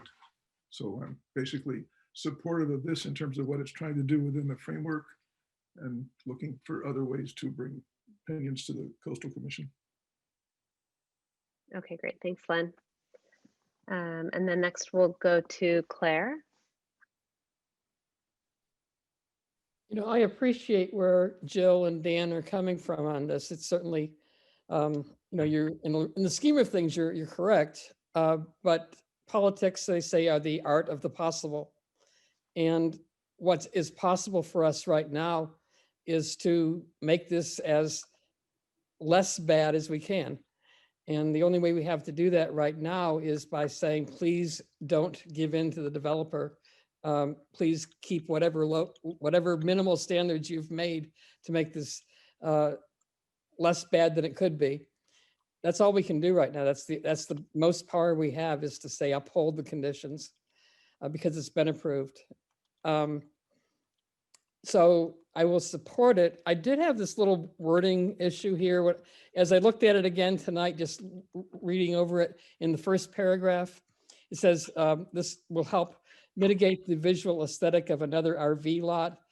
And I assume that what you're meaning here is that in addition to the other RV lots that are right nearby, this is yet another one. But the way I read it this time was that we were talking about some other RV lot. And if there was a different way to phrase that, which I could maybe put something in the chat about, it might make it a little clearer. Yeah, why don't you go ahead and put an amendment, or what you would think we could amend the letter to be clearer in the chat. Okay. That would be helpful. That was clearly a Thinko error on my part that got missed in the reviews. Instead of another, it should have been an. So Say that I again. certainly accept an amendment to fix that Thinko. Okay. And sorry, exactly where, and Dave, it would be super helpful if you could project the letter so we could all look at it. I can do that. Hold on a second. Have to make especially as we're amending it. The amendment is to change the word another to an. Well, but the fact is there are other RV lots there. And I think we're trying to point out the fact that there's a cumulative effect here. Mm-hmm.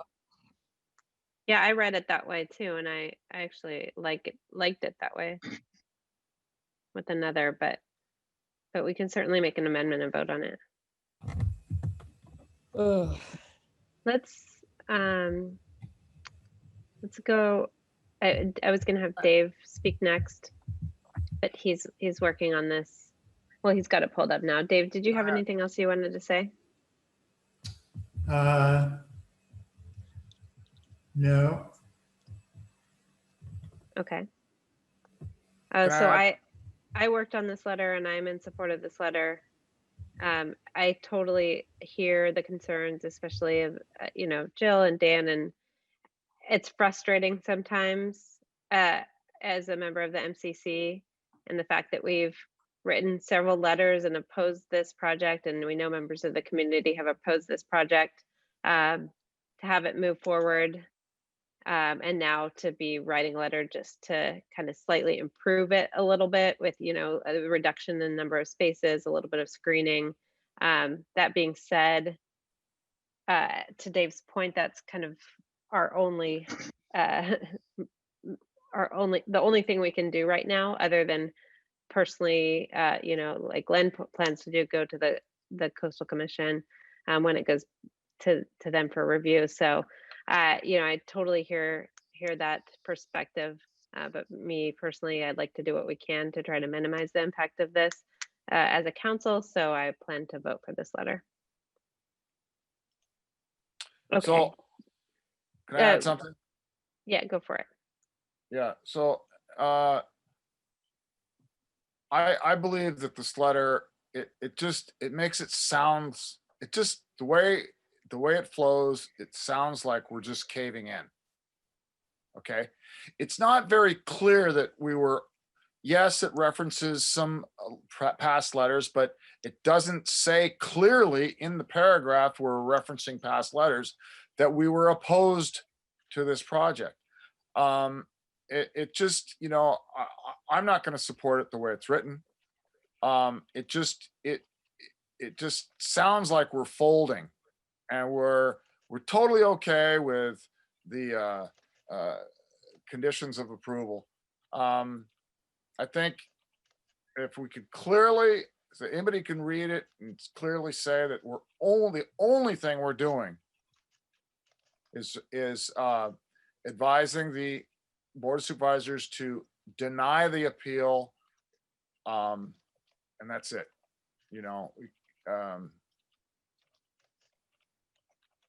it's all the letter needs to say. We don't need to say that we, you know, we have asked for similar changes.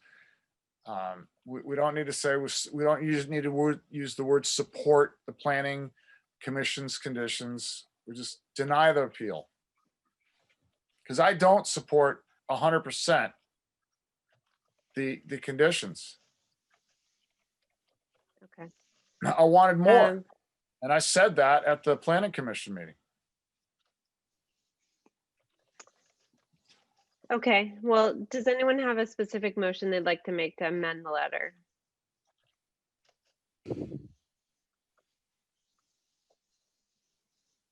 Okay, let's go. Okay. Oh, Claire? I'm wondering if we can't punch up that last sentence a little bit and say that we haven't just requested similar changes, we could maybe punch it up a little bit and just say what we have requested before was even stronger than these similar changes. Which might address what Jill and Dan are saying. If we make it just slightly clearer that we didn't even want what they've approved. Mm-hmm.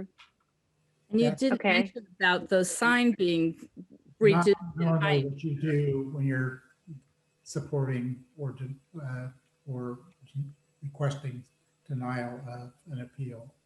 It's just hold it strictly to the appeal itself. We've already gone way beyond that.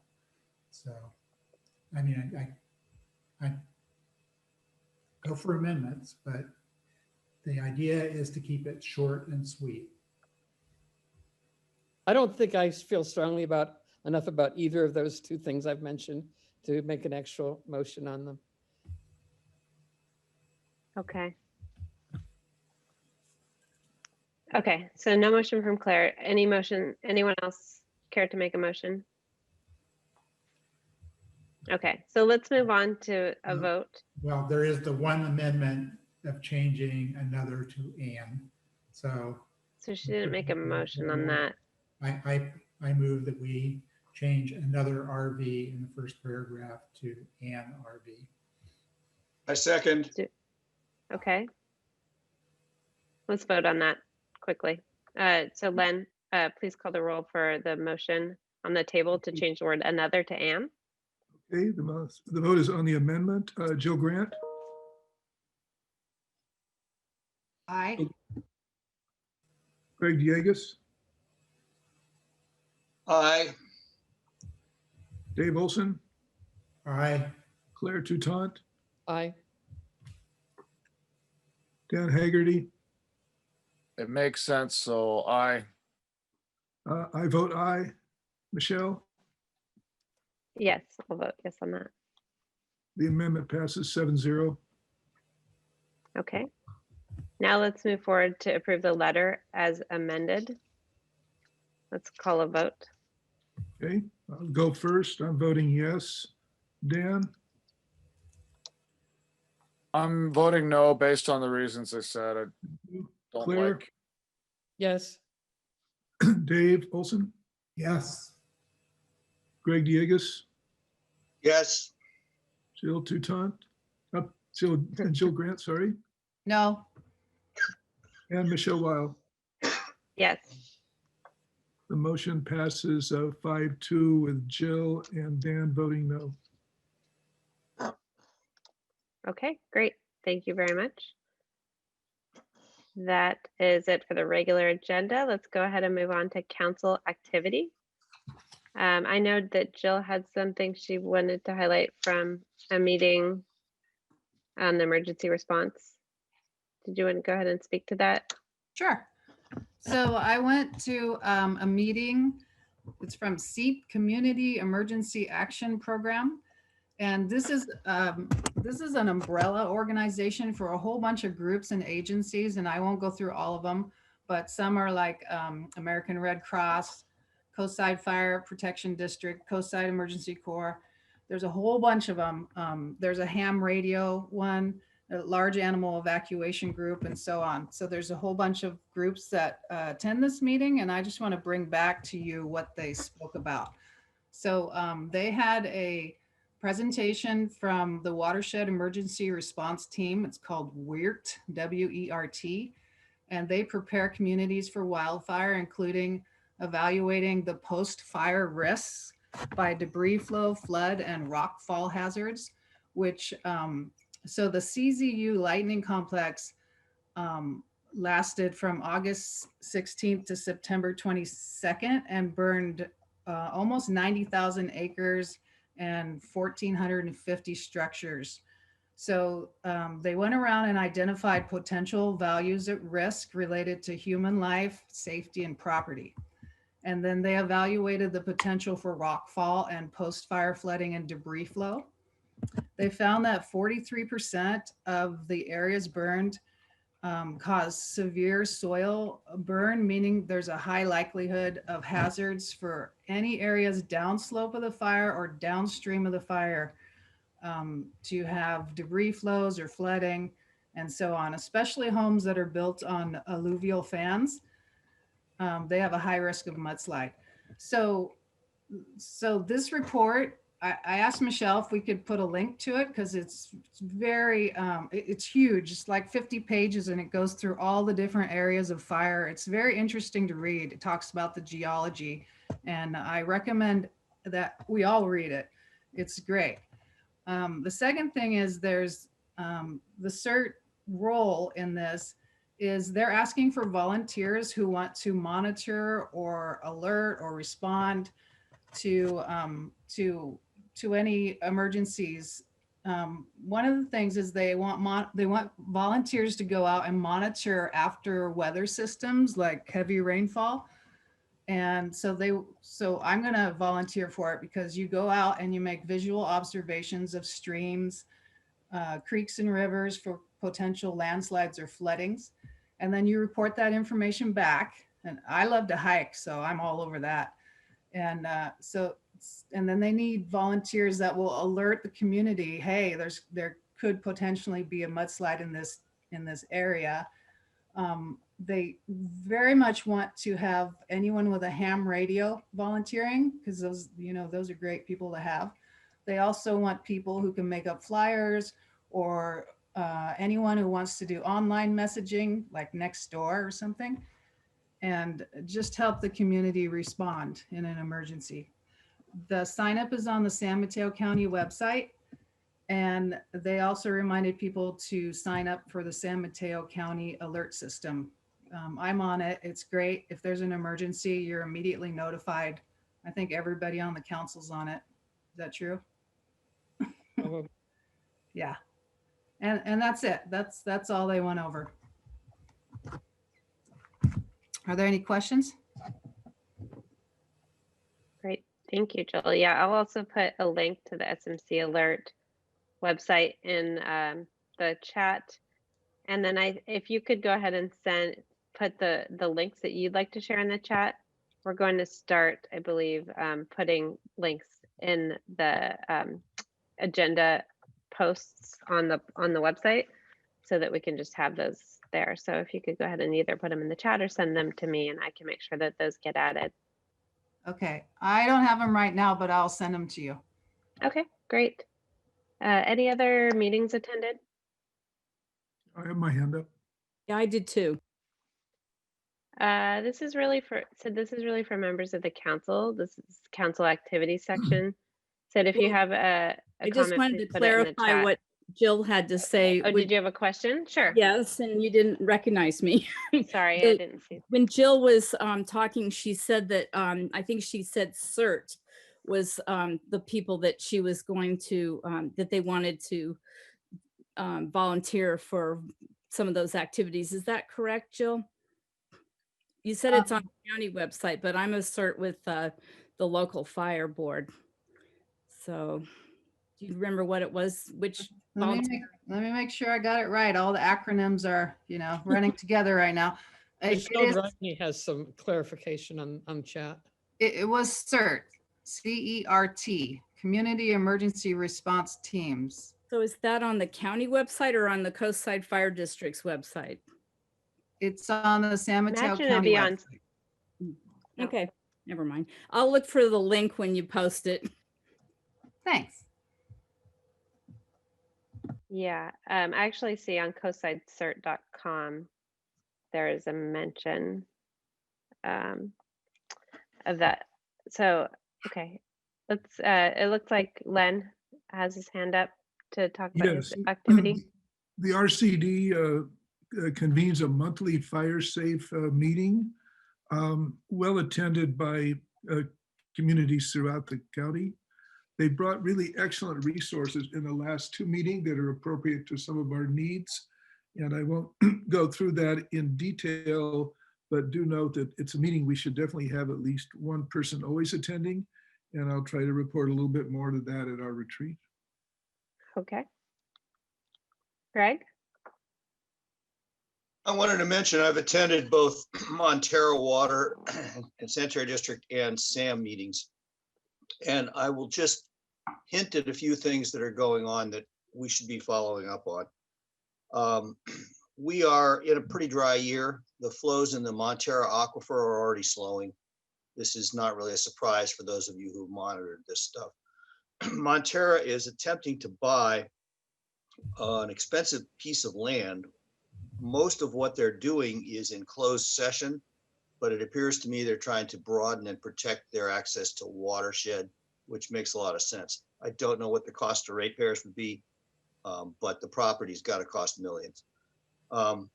It was also presented informally, especially by Rick Lohman, all the hundreds of thousands of dollars that Half Moon Bay has cost SAM in Lohman's eyes by wasteful and inefficient practices.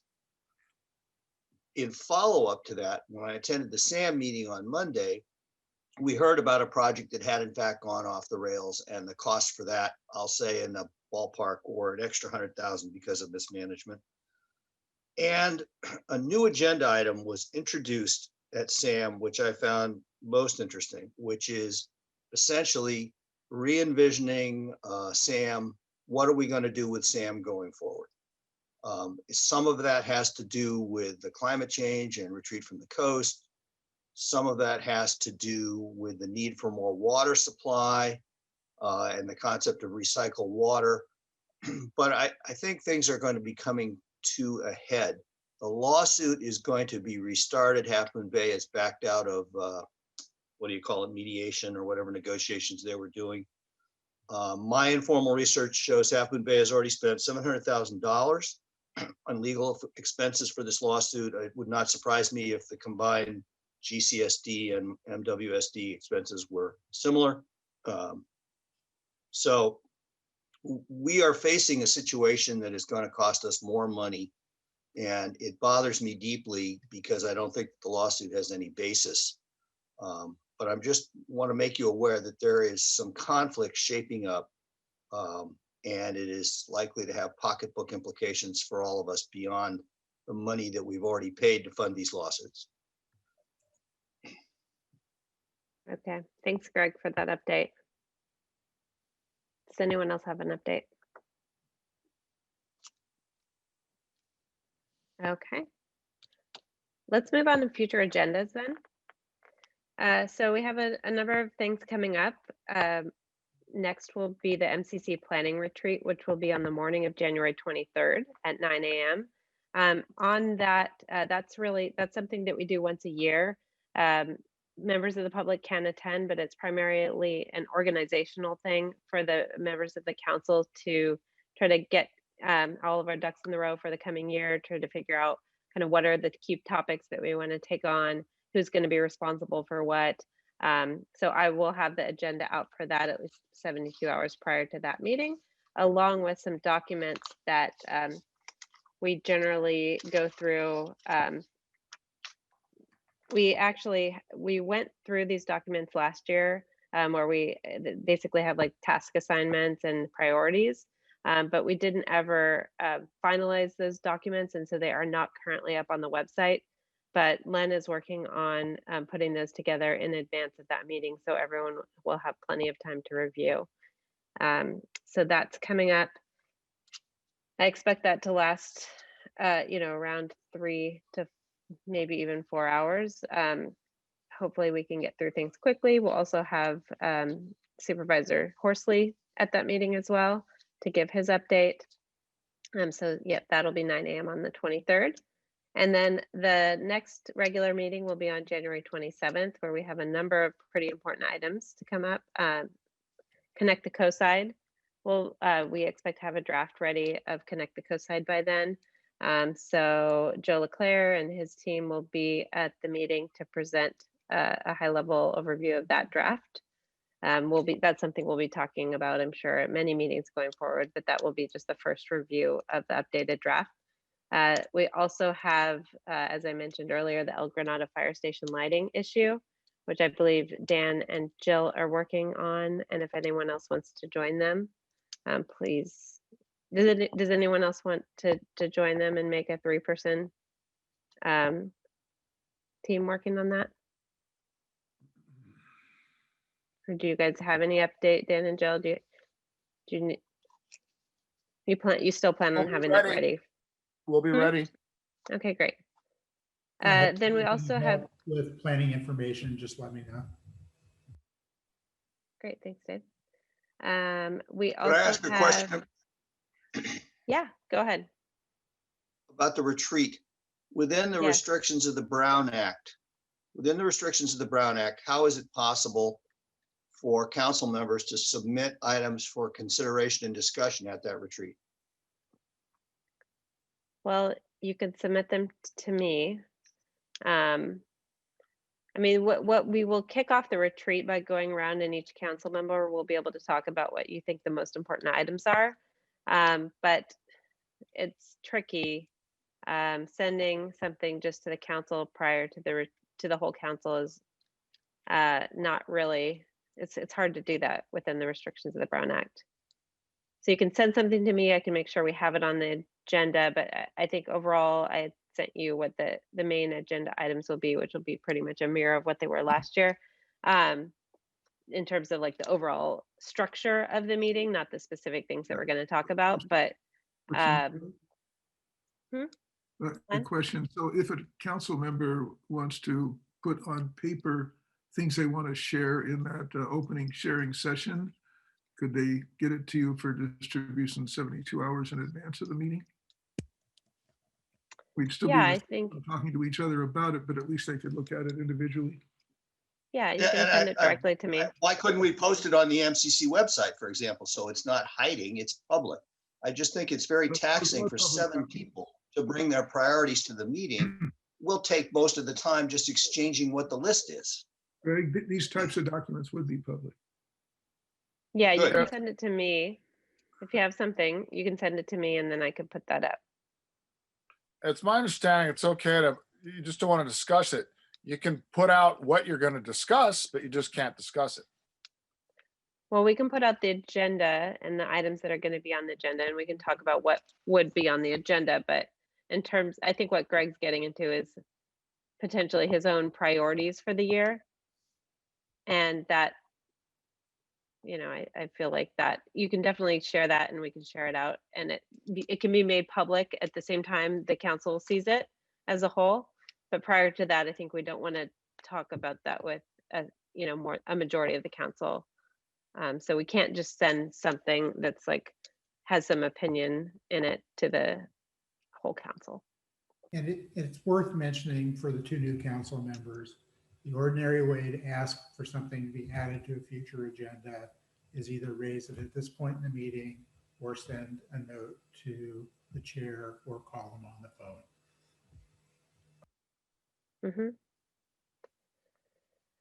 So let's keep going through the other things that are coming up, and then it looks like we have a couple of hands. Had Sid wanting to comment on future agenda items. She wants to suggest one. So let's continue to go through what we already have on future agendas, and then I'll go to her. And looks like Michelle has a comment as well. So on the 27th, we have the childcare ordinance, which is something that Camille from the county is going to bring to us.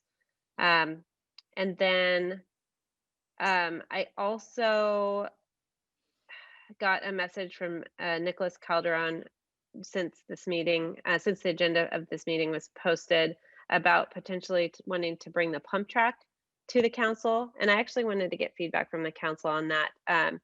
So right now the proposed alternative is, so they proposed a number of different versions of the pump track, and they are, I believe that the recommended alternative is going to be going to the Board of Supervisors on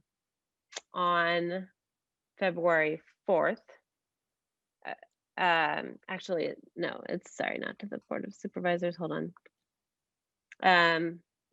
Yeah, the San Mateo County Parks Commission needs to hear the item on February 4th. So I'm not sure how much desire there is for us to weigh in on that preferred alternative, or to have him come to a future meeting after that they've already sort of made that recommendation for us to weigh in more on the project as a whole. We've been pretty heavily involved, so I Yeah. think it's simply a report out, then, and if it's more than what Chris gave us, then he could do it under a government official report without a full agenda item. If it's a big agenda item, then yeah, that might be hard to fit in. Yeah. Yeah, I don't think that it's something that we would need to consider. I don't think it's a controversial decision or anything like that. So I prefer to, yeah, I'll ask him if he's able to come just speak under government officials at that meeting on the 27th. But I think that we would just have a more comprehensive update from Nicholas later on in the year, possibly in February. Okay, and then for February 10th, we could potentially have the Media Creek Bridge on the agenda again. I think there's been some desire to possibly write an updated letter on the project as a whole, not just on the neg deck as that was as we did today. So I wanted to get feedback from the council on whether or not we'd be interested in writing an updated letter for February 10th. I believe we should, and as I said, I confirmed with the commission that that meeting is still timely for them to receive a letter from us on the topic. Okay. And I'd be interested in working on it. I also think we need to discuss it in the context of an update of any action or inaction. I think the community would want to know. Mm-hmm. Well, we're just talking about it as a future agenda item, which would need a letter at this point. Yeah, so what we would want to do is have a group of 3 people. It could be either the same people who worked on it on the neg deck letter, or a different group go off and suggest a letter and bring that to the council on February 10th. Does anyone else feel strongly about that? I am not interested in working on that letter. Okay. So I said I am. I will. Okay, do we have a third person that would want to join Len and Greg? You might want to join that, Michelle. I might, you said? You might, yeah. Yeah, I might if no one else, I mean, if we don't have any strong interest from anyone else. Okay, I'll go ahead and be the third person on that then. Okay, other idea, so it sounds like, Sid, what was this future agenda item that you wanted to suggest? I've been seeing a lot of notices on Nextdoor that people are stealing Prius catalytic converters, and they were asking if there's more sheriffs patrolling. I noticed when the county was telling Half Moon Bay that they were going to buy a homeless hotel for $8 million, that they promised more police protection down there, which they, as you may or may not know, they contract with the sheriff's department, because back when they had the Beechwood lawsuit, they had to lay off their own private police department. So I'm just wondering, if the San Mateo County sheriffs are devoting a lot more attention to Half Moon Bay and not patrolling so much up here, be nice to have them come to one of our meetings. Okay, that's a good idea. Thank you. Thank you. And that's something we could discuss potentially more at the retreat in terms of, future meetings and priorities for the year. But I also, I know that we did previously have someone from the sheriff's office come back in like 2019, and we haven't had that for quite a while. So that could be helpful. Kimberly Williams, it looks like you had a brief comment. Was that on future agendas?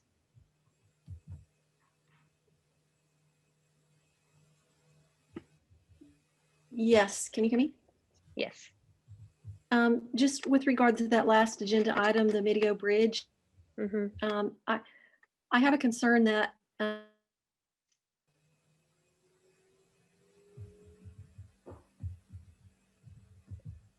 Can't hear you. paying heavy attention to the same voices that have been last meeting.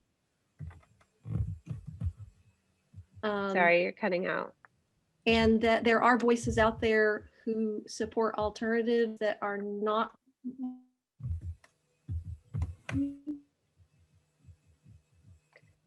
Kimberly, I think you have an internet connection issue, and I think I sorry. hear what you're trying to say. And I think it's up to it's up to those. If we have people who have other opinions, it's really up to them to come to our meetings and speak. So the February 10th meeting will be a good opportunity for that. And then Michelle Dragony, it looks like you had an idea about the retreat. Yeah, I put it in the chat.